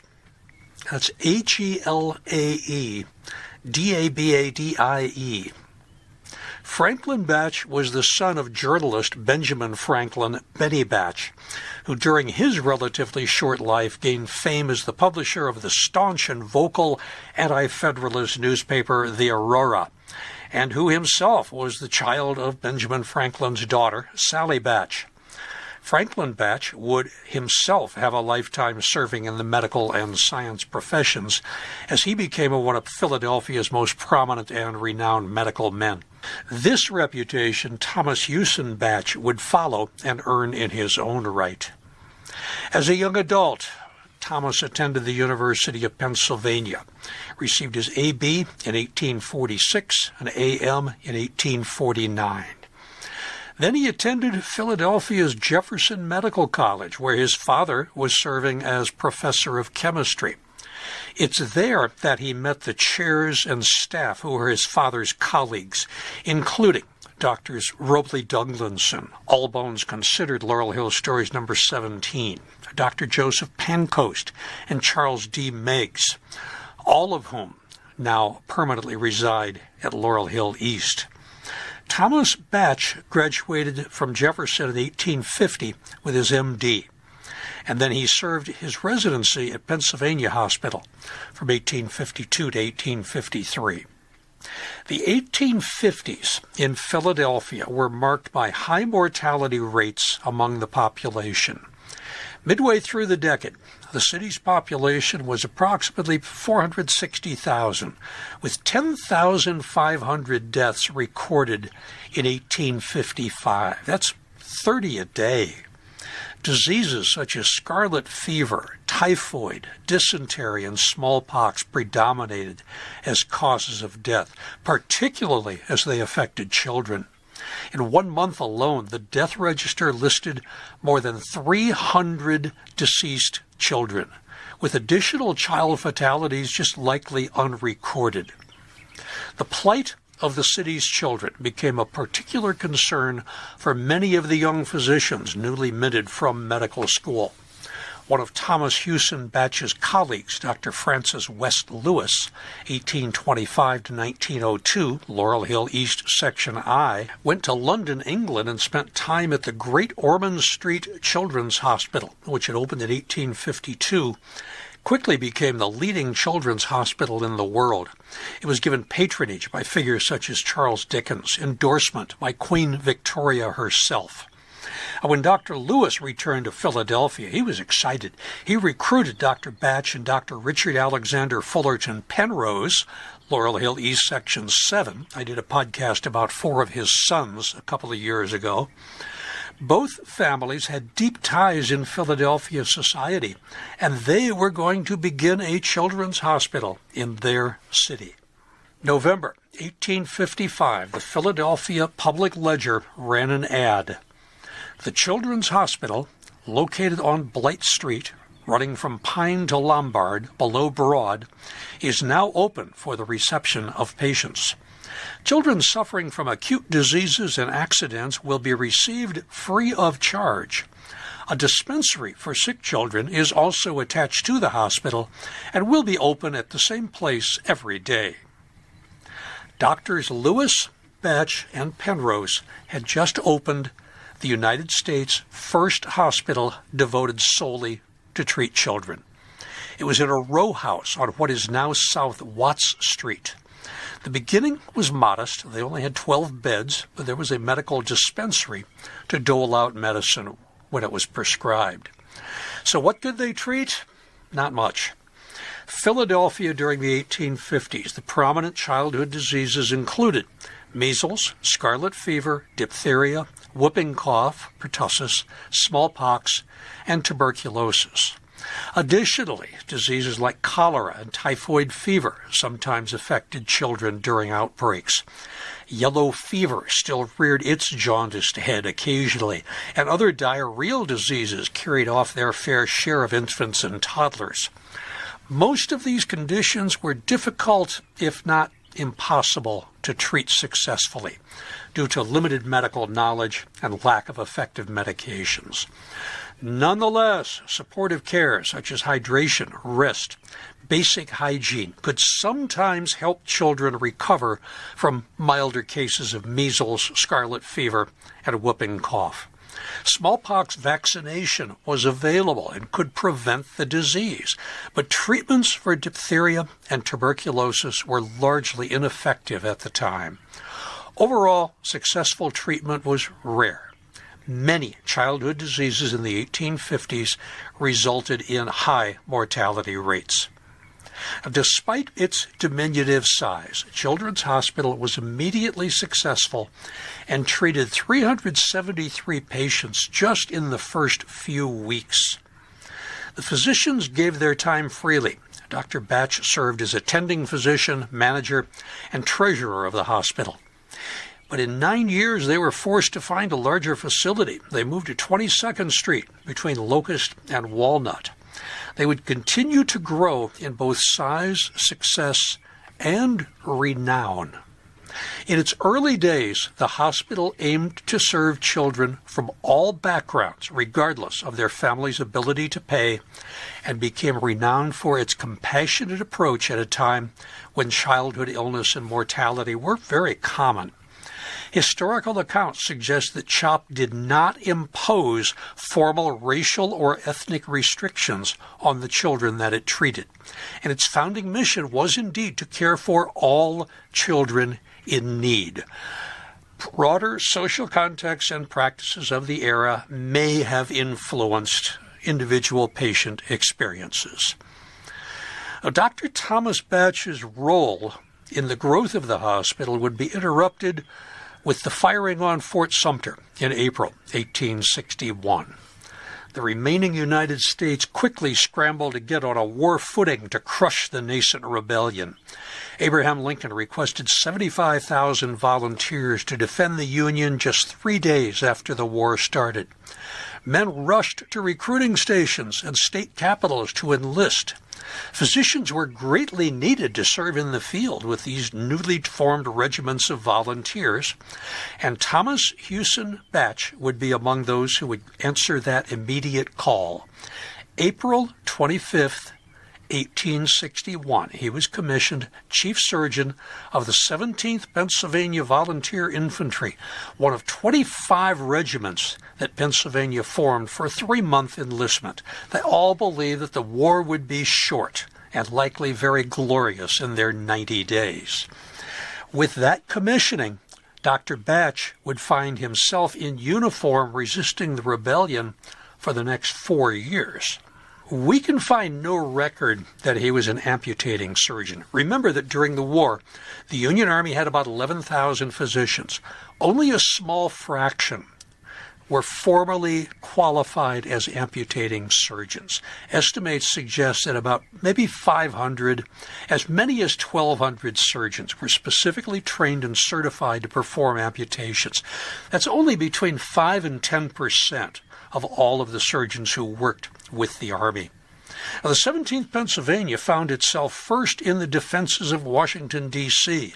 in May of 1861, along with thousands of other troops from other northern states. In early June, they were deployed on the Maryland side of the Potomac River to patrol and silence the Confederate batteries on the Virginia side that were taking pot shots at Union troops.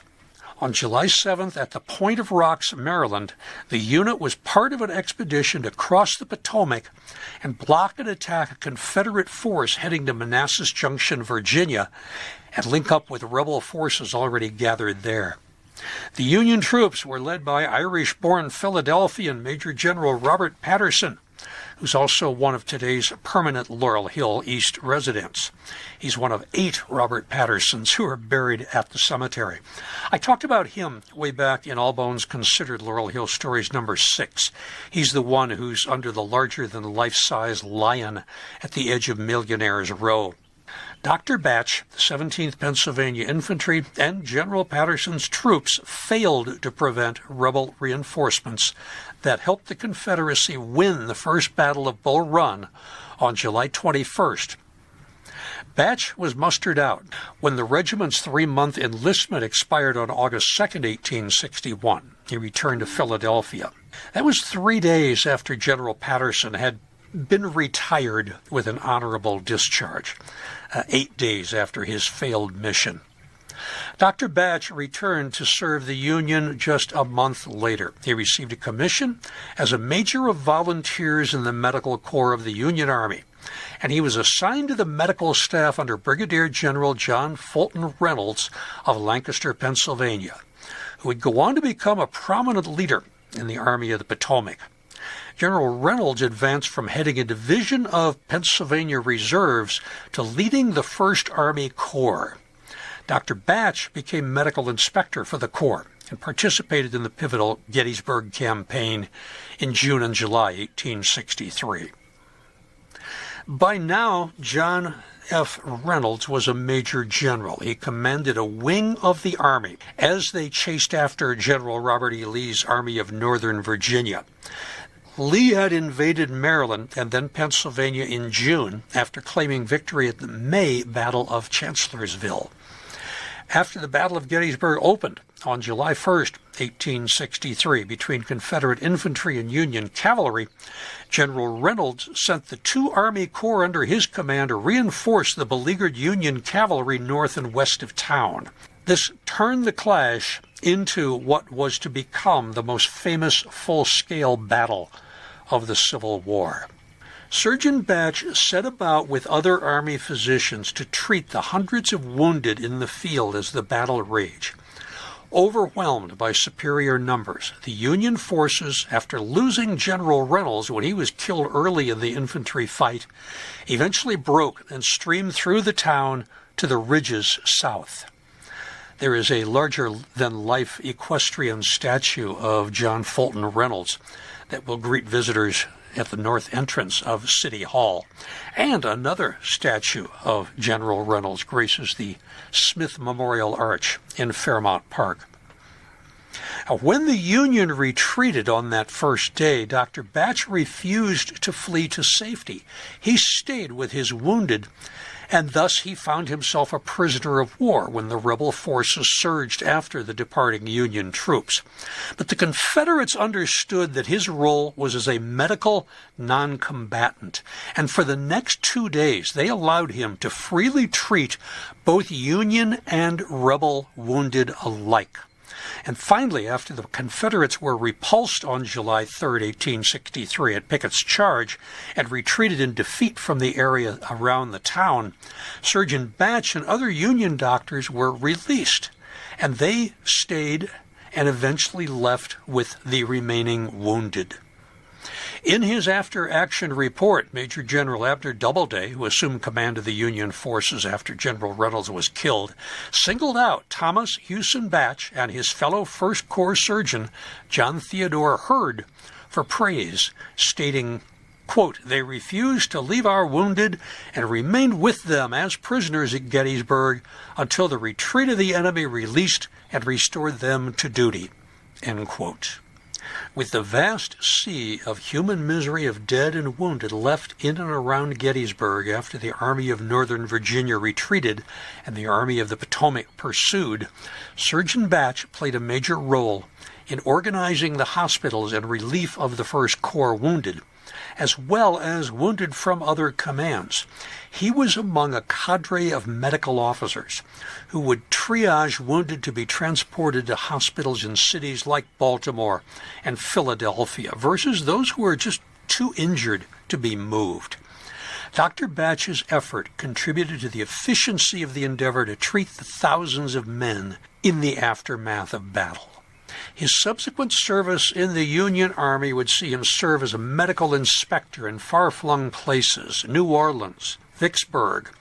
He spent a term as medical director of Baltimore, Maryland's U.S. Army General Hospital West Building back in the Eastern Theater, and he was medical director of the U.S. Army Chestnut Street General Hospital in Philadelphia.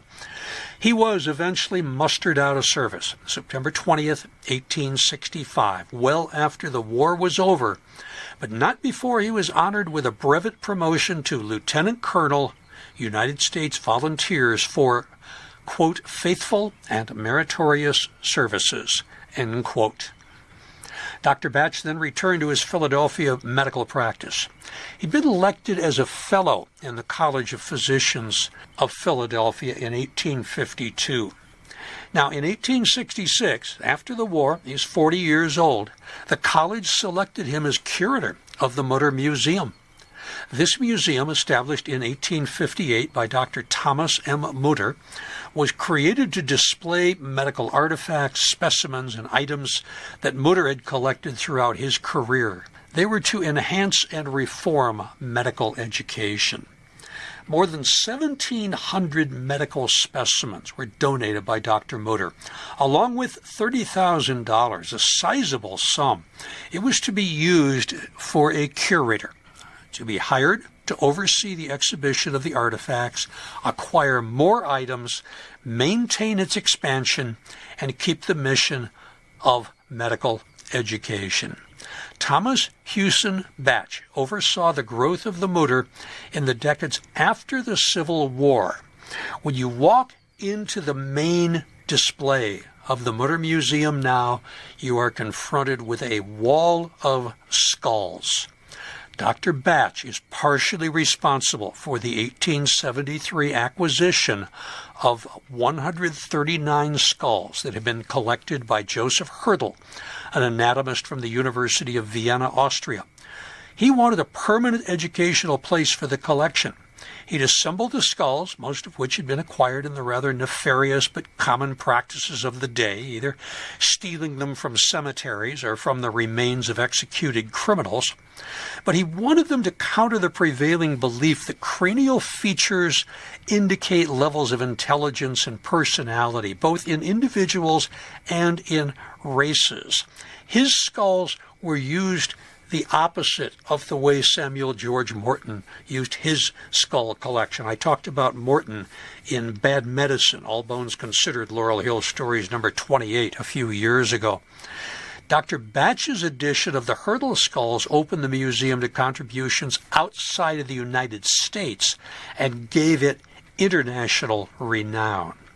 Bache's tenure as curator of the Mutter ended in 1885. The good doctor also lent his expertise as director and vice president of the Pennsylvania Institution for the Deaf and Dumb. Founded in 1820, inspired by the renowned educator of the deaf, Thomas Hopkins Gallaudet, Thomas followed in his father's footsteps in supporting the institution. Now, of course, it's known as the Pennsylvania School for the Deaf. Dr. Franklin Bache served as its first president. I talked about the school more in Biographical Bites from Ballad number 39 when I talked about the deaf-mute preacher and Episcopalian saint, the Reverend Henry Style. Bache was also a member of the Philadelphia County Medical Society, the Medical Society of the State of Pennsylvania, and the Pathological Society of Philadelphia. In 1877, he was elected as a member of the American Philosophical Society. When he died in 1912, news of Dr. Thomas Hewson Bache's death was circulated nationwide.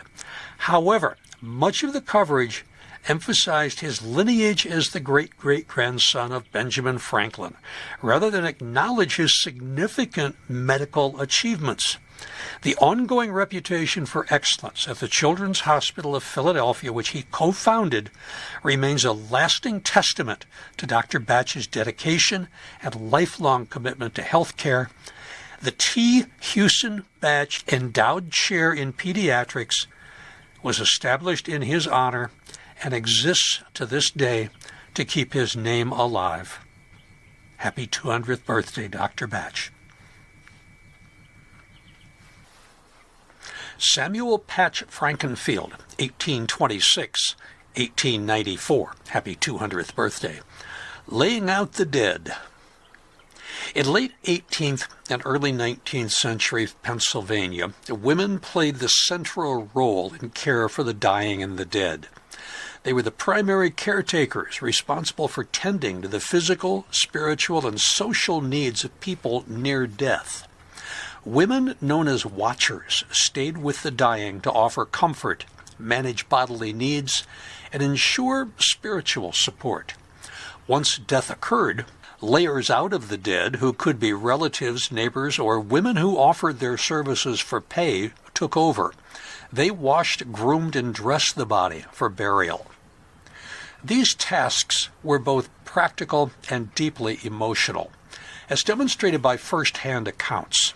For example, Elizabeth Drinker's diary from April 19, 1798, records how she stayed with the children of a deceased neighbor until others arrived, and she mentioned Molly Humphreys, a woman who laid out the dead.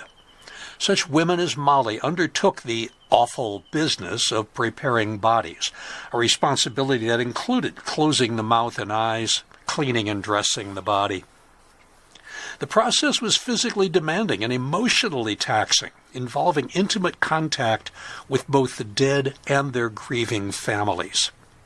Among these dedicated women, Philadelphia Quaker Rebecca Powell stands out as a vivid example of the multifaceted nature of female death work in the 19th century Pennsylvania.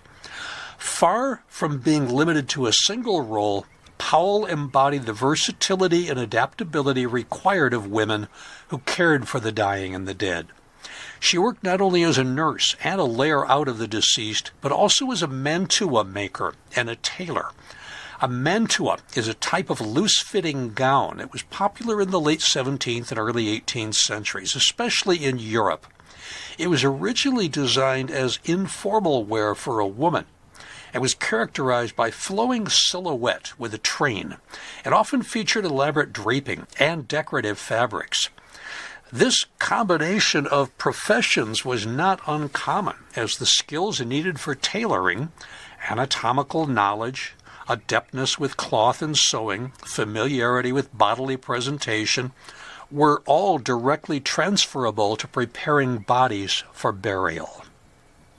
Powell's ability to seamlessly move among these occupations reflects the economic realities and communal expectations of the time. Women like her provided essential services to their communities, often stepping into any role necessary to support families in crisis. As a nurse, Powell tended to the ill and the dying, prioritizing their comfort and the dignity in their final days. As a layer out, she shouldered the emotional and physical labor of cleaning, dressing, and preparing the dead for their final rites, tasks that required compassion and resilience. In her tailoring roles, she might have crafted a burial shroud to ensure the deceased was presented with respect and according to custom. Rebecca Powell's work illustrates the interconnectedness of women's occupations at the time and highlights how female death workers were essential not just within their own households, but as skilled figures within broader communities. Their roles bridged the intimate and the practical, blending care, ritual, tradition, and the material demands of death in a pre-professionalized era. Powell, like many women of her era, represents the crucial but often unacknowledged labor that underpinned the practices of mourning and remembrance in 19th century Pennsylvania. But just as was the case in the history of midwifery and medicine, dismissing women's roles in undertaking minimized their history in the pre-market care of the dead. The gendered division of responsibilities in care of the deceased persisted until undertaking became an established profession. Traditionally, women were responsible for caring for the body. Men managed the tasks related to the coffin and the grave. This boundary was eventually crossed, predominantly by men moving into the role of caring for the body. Practices such as shrouding by women continued well into the 20th century, particularly in rural areas. But by the 19th century, individuals outside the family increasingly assumed these traditional roles. During the late 18th and 19th centuries, early undertakers typically managed the care of the dead as a part-time occupation, often alongside other trades such as cabinet making. By the late 19th and early 20th centuries, increased occupational specialization led many undertakers to focus exclusively on funeral services, delegating additional responsibilities like cabinet making elsewhere.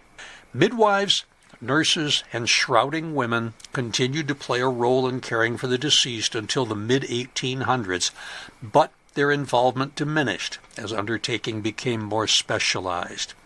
The expansion of services and the broadening scope of burial-related responsibilities prompted other tradespeople and professionals to enter the field, leading to an increased reskilling of the occupation and further male dominance in funeral care. This shift redefined care for the dead as a commercial activity, resulting in reduced participation and recognition of women in the field. The introduction of technical practices such as embalming contributed to this trend, as prevailing views regarding women's nature were leveraged by the funeral industry to justify limiting their roles. Trade publications of the era reinforced stereotypes that discouraged women's entry into professions that required physical or scientific expertise. These changes coincided with an increasing emphasis on separate spheres for men and women, further marginalizing women from market-based care of the dead. Now, this pattern, where women transition from predominant pre-market involvement to near exclusion, is rare among occupations, although similar developments occurred in midwifery and certain medical practice. Before obstetrics was incorporated into medicine, childbirth was typically handled by female family members. In the early 1800s, male physicians promoted new scientific approaches to midwifery, thereby redefining it as a discipline inappropriate for women and securing greater income and status for themselves. Comparable barriers existed for women aspiring to become healers. Societal beliefs held that exposure to cadavers was detrimental to women's character, thus discouraged their participation in medical education and practice.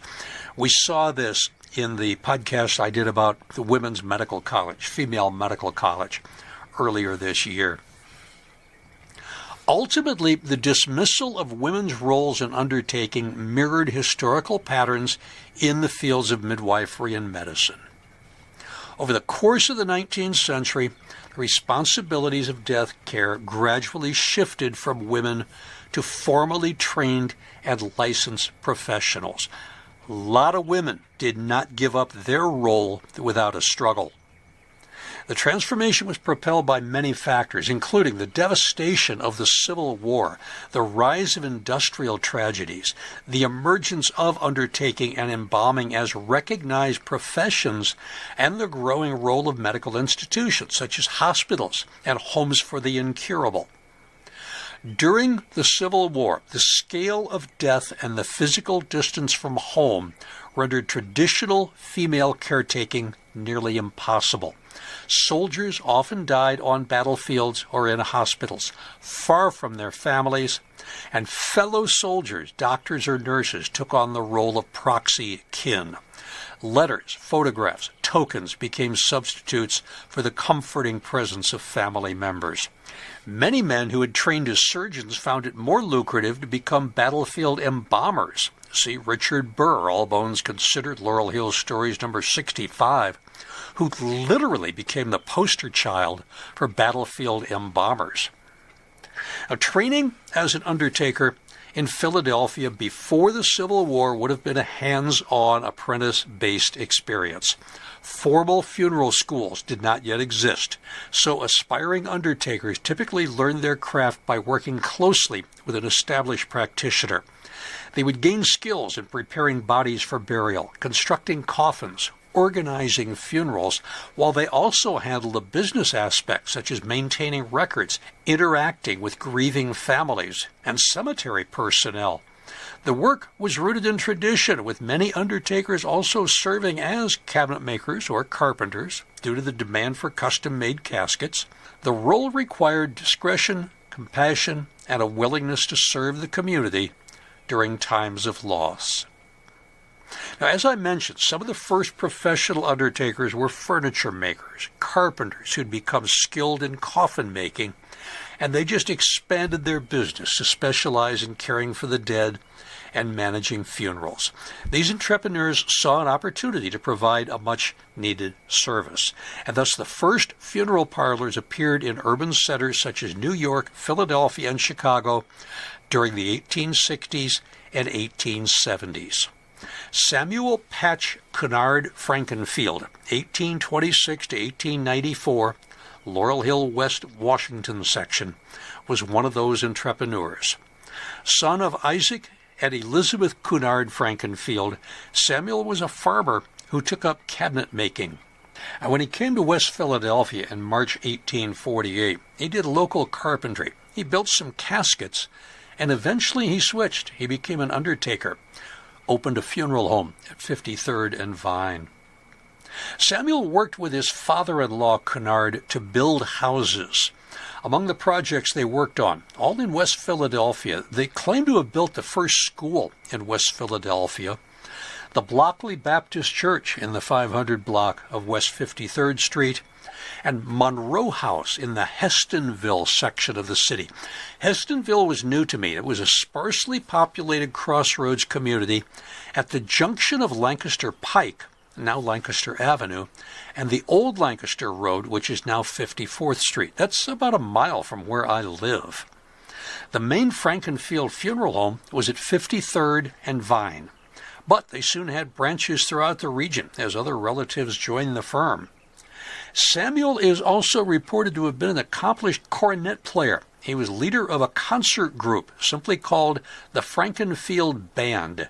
There were dozens of bands like this scattered around the city. His band usually consisted of about 20 or 25 brass players, and they would perform at various parades, at political rallies throughout the 1880s. It looks like they supported the Democrats. Those are the rallies they usually played at. They performed all afternoon and evening at July 4th celebration at Lemon Hill in 1887. Now, Samuel got into the profession of undertaking and embalming as the needs for such services accelerated.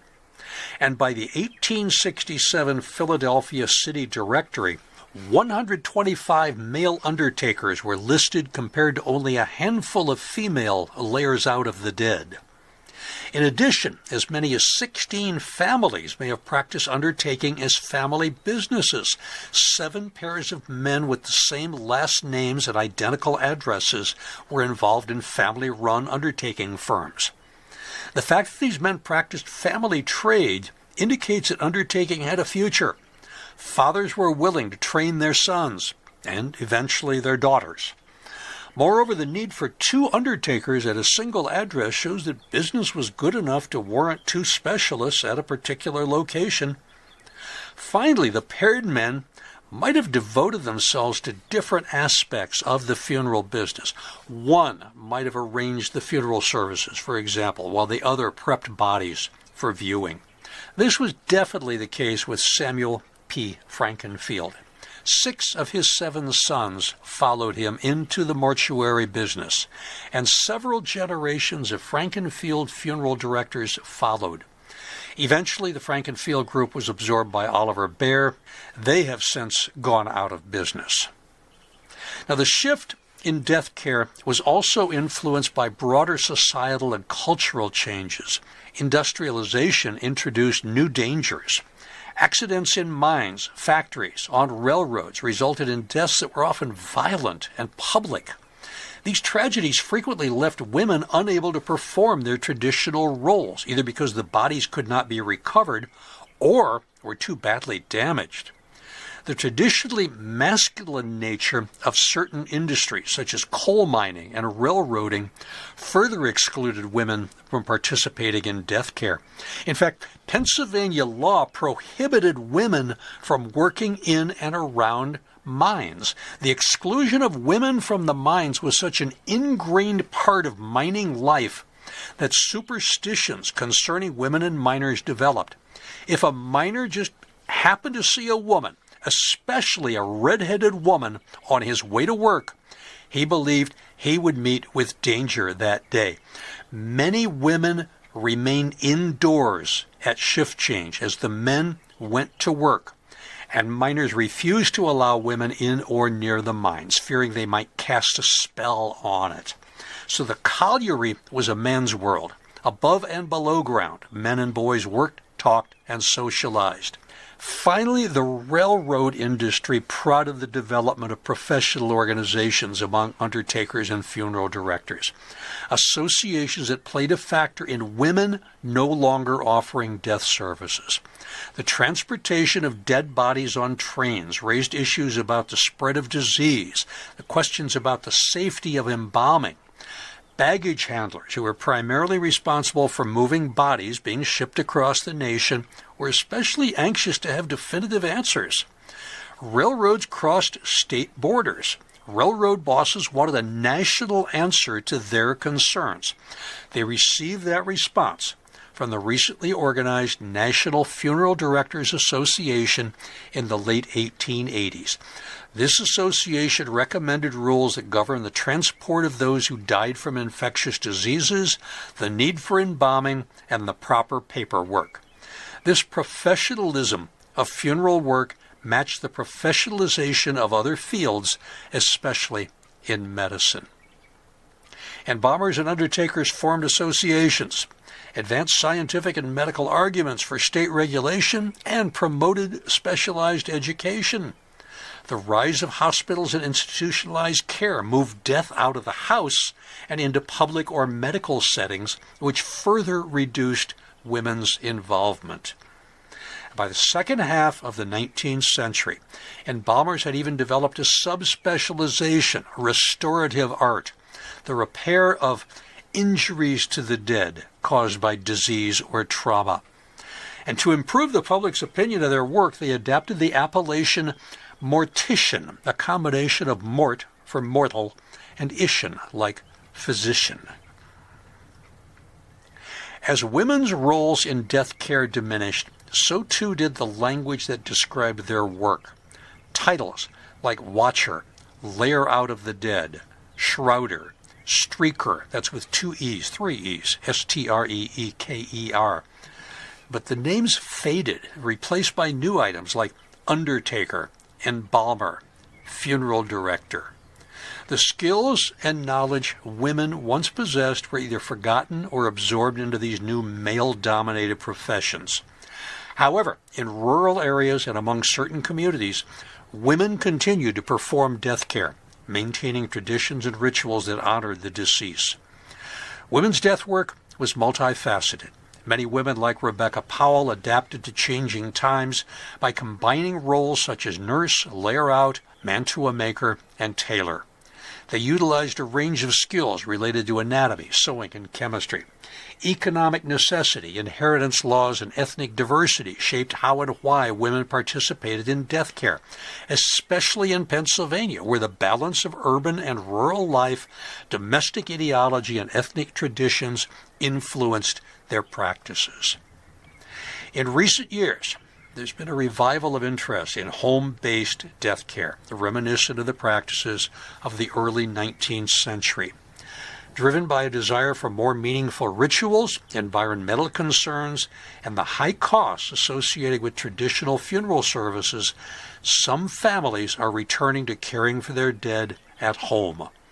Workshops and organizations now teach home funeral practices, encouraging family and friends to wash, dress, and honor their loved ones in intimate settings. In this way, the cycle of death care has come full circle, with women and their communities once again playing a significant role in honoring the dead.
If you're a regular listener, you know that it's one podcast, All Bones Considered, Laurel Hill Stories, but I split it. And on the 15th of the month, I released what was intended to be a shorter podcast. It was going to be one person from Laurel Hill West, and that lasted for a few months. But then things exploded, and now Biographical Bites from Bala is often just as long as All Bones Considered, Laurel Hill Stories. It was not intended that way, but that's the way it is. Anyway, Biographical Bites from Bala number 52 will be about one person, and that is 100th birthday celebration for Mary Scarpone Costanza. This was a recommendation from one of our listeners probably a year and a half, 2 years ago now. I tucked it into book. I keep a series of books in front of me, notebooks. One is labeled 2025, one's labeled 52 Women, 52 Men, Future Podcasts I give, and then there's other books about the play, about Father Fay. There's a book about Notes from Nam. There's a book about the musical I'm writing about, the Red Rose Girls. So I've got all of these notebooks lined up in front of me, and I stuck the name Mary Scarpone Costanza in and discovered that she had a 100th birthday coming up in 2026. So I said, okay, I'll go ahead and do her then. What a world opened to me. This is a woman who was raised as a Roman Catholic, and she devoted her life to educating others about artwork that had been created within the ghettos and concentration camps during World War II. Her research revealed a previously unexplored aspect of history. She examined what art means to those forced to create under severe hardship. When artists faced inadequate clothing, food, shelters, constant threat of death at the hands of someone's unpredictable mood, what materials did they use to create their art? How do we interpret these works? What artwork may have been lost along the way? You're going to love it. It was going to be a short, easy podcast, and it's turned into anything but. It's turning into a major undertaking, but I think you're going to like it.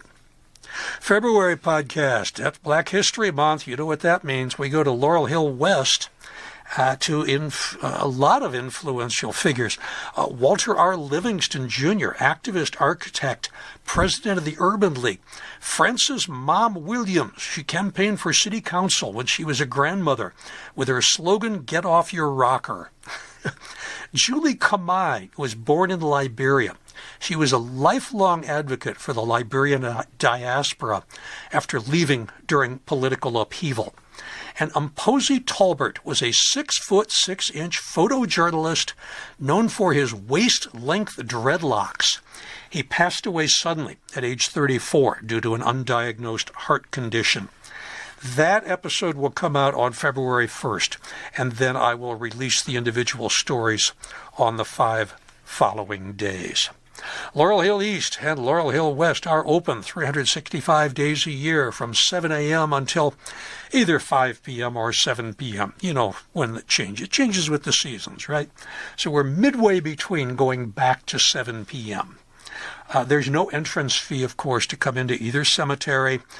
You can come in and drive around if you want to, follow the very slow speed limit of about 10 miles an hour. You can park and walk around.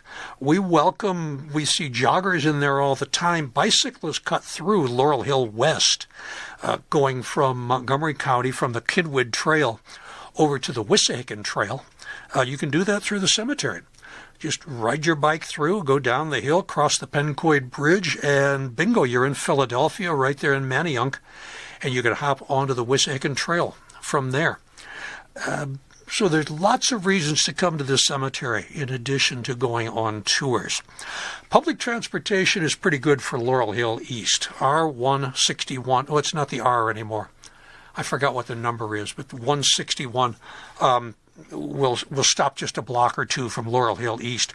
West is a little different issue. You can go to the Wissahickon Transfer Center, which finally opened. I've been talking about that for the last year. It is open, and then you can walk across the Pencoid pedestrian bridge and up the hill and enter the cemetery from the rear.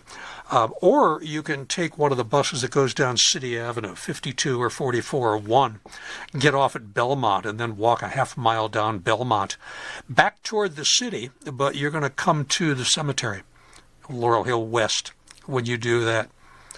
I remind you that I wrote a book about 52 of our woman inhabitants, all bones considered, 52 Laurel Hill women. The book on 52 Laurel Hill men, I'm having second thoughts about. I'll be honest with you. The book on women is not selling like I thought it would. And I'm wondering if I want to put all the effort into that just yet. Because I've been promising myself for the last few years, I want to put out a book based on the letters I wrote home from Vietnam back in 1968, 1969. My mother saved them, and I discovered them a few years ago. It was an eye-opener to go back and read all these letters that I wrote home from a combat zone 50-some years ago. But they're worth a book, and I want to get that book published. So I may spend the bicentennial year promoting the women's book and publishing the book on the letters from Vietnam. Plus, I've got to work on the Red Rose Girls thing. I promised myself I'm going to write a musical about the Red Rose Girls. Anyway, I'm looking for feedback. This book has sold a few hundred copies now, and I've gotten no feedback from readers.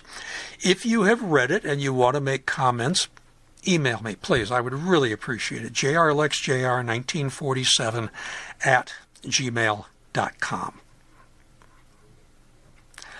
All right, I think that's all I've got to tell you about that's coming up, but there's a lot as far as bibliography.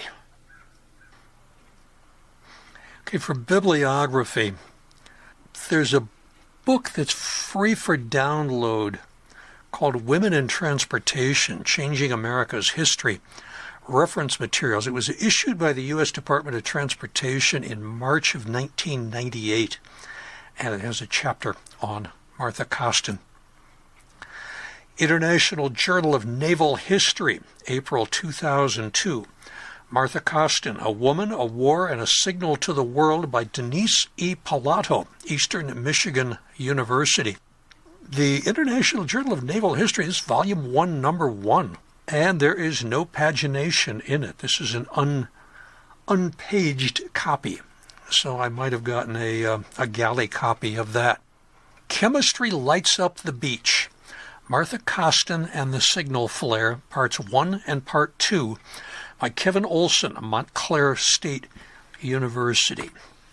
That's from The Indicator, November 2014, Volume 95, Number 9, and The Indicator, December 2014, Volume 95, Number 10. Both issues, there's an article on Martha Coston, pages 6 through 10. And then Illumination or Illusion, Women Inventors at the 1893 World's Columbian Fair, also by Denise E. Pilato, Journal of the Illinois State Historical Society, Volume 109, Number 4, Winter 2016, pages 374 to 399. Henry Hagert, I used a lot of newspaper articles, especially from the trial of Murphy. But there were other interesting articles that talked about Hagert. Reconstructing Philadelphia, African Americans in Politics and Post-Civil War North by Andrew Deemer, the Pennsylvania Magazine of History and Biography, January 2009, Volume 133, Number 1, pages 29 to 58. Pennsylvania and the Rights of the Negro, 1865-1887, by Ira V. Brown. Pennsylvania History, a Journal of Mid-Atlantic Studies, January 1961, Volume 28, Number 1, pages 45 through 57. And 19th Century Philadelphia Black Militant, Octavius v. Catto, 1839-1871, by Harry C. Silcox. Pennsylvania History, a Journal of Mid-Atlantic Studies, January 1977, Volume 44, Number 1, pages 52 to 76. There was a memorial published to Henry S. Hagert called Poems and Verses with Sketch of His Life, privately printed for his friends, by J.B. Lippincott Company, 1886. It includes some poems, which you will thank me that I did not read to you, but it gives a fairly decent accounting of his life. Daniel Pabst, there's one article that you need. There's just no way around it. Daniel Pabst, Philadelphia Cabinetmaker, by David A. Hanks and Paige Talbot. Philadelphia Museum of Art Bulletin, April 1977, Volume 73, Number 316. Daniel Pabst, Philadelphia Cabinetmaker, pages 5 through 24. A gorgeous article published by the Philadelphia Museum of Art. I don't know what articles Russ used for Dr. Bache, but I did some preliminary research. I started with Hospitals in Pediatrics, 1776-1976, by Samuel X. Redbill, from the Bulletin of the History of Medicine, Summer 1979, Volume 53, Number 2, pages 286 to 291. On the subject of women's involvement in death care before the professionalization of morticians and funeral directors, fascinating topic. Exhuming Women's Pre-Market Duties in the Care of the Dead by Georgianne Rundblad, Gender and Society, April 1995, Volume 9, Number 2, pages 173 to 192. The Dead Belong to the Living, Disinterment and Custody of Dead Bodies in 19th Century America by Elizabeth Searcy. It's from the Journal of Social History, Fall 2014, Volume 48, Number 1, pages 112 to 134. And finally, Painful Leisure and Awful Business, Female Death Workers in Pennsylvania by Carol with a K, K. Weaver. Pennsylvania Magazine of History and Biography, Volume 140, Number 1, January 2016, pages 31 through 55. What a gem. This is a terrific article. Highly recommend it. And then, of course, some newspaper articles about the Frankenfields. I believe I've covered it. I'll remind you again, if you need to get in touch with me, jrlexjr1947@gmail.com. Love to hear what you think of the podcast. Love to hear what you think of the book. And stay in touch. Stay in touch. Catch you next time. Stay safe, stay well, stay above ground.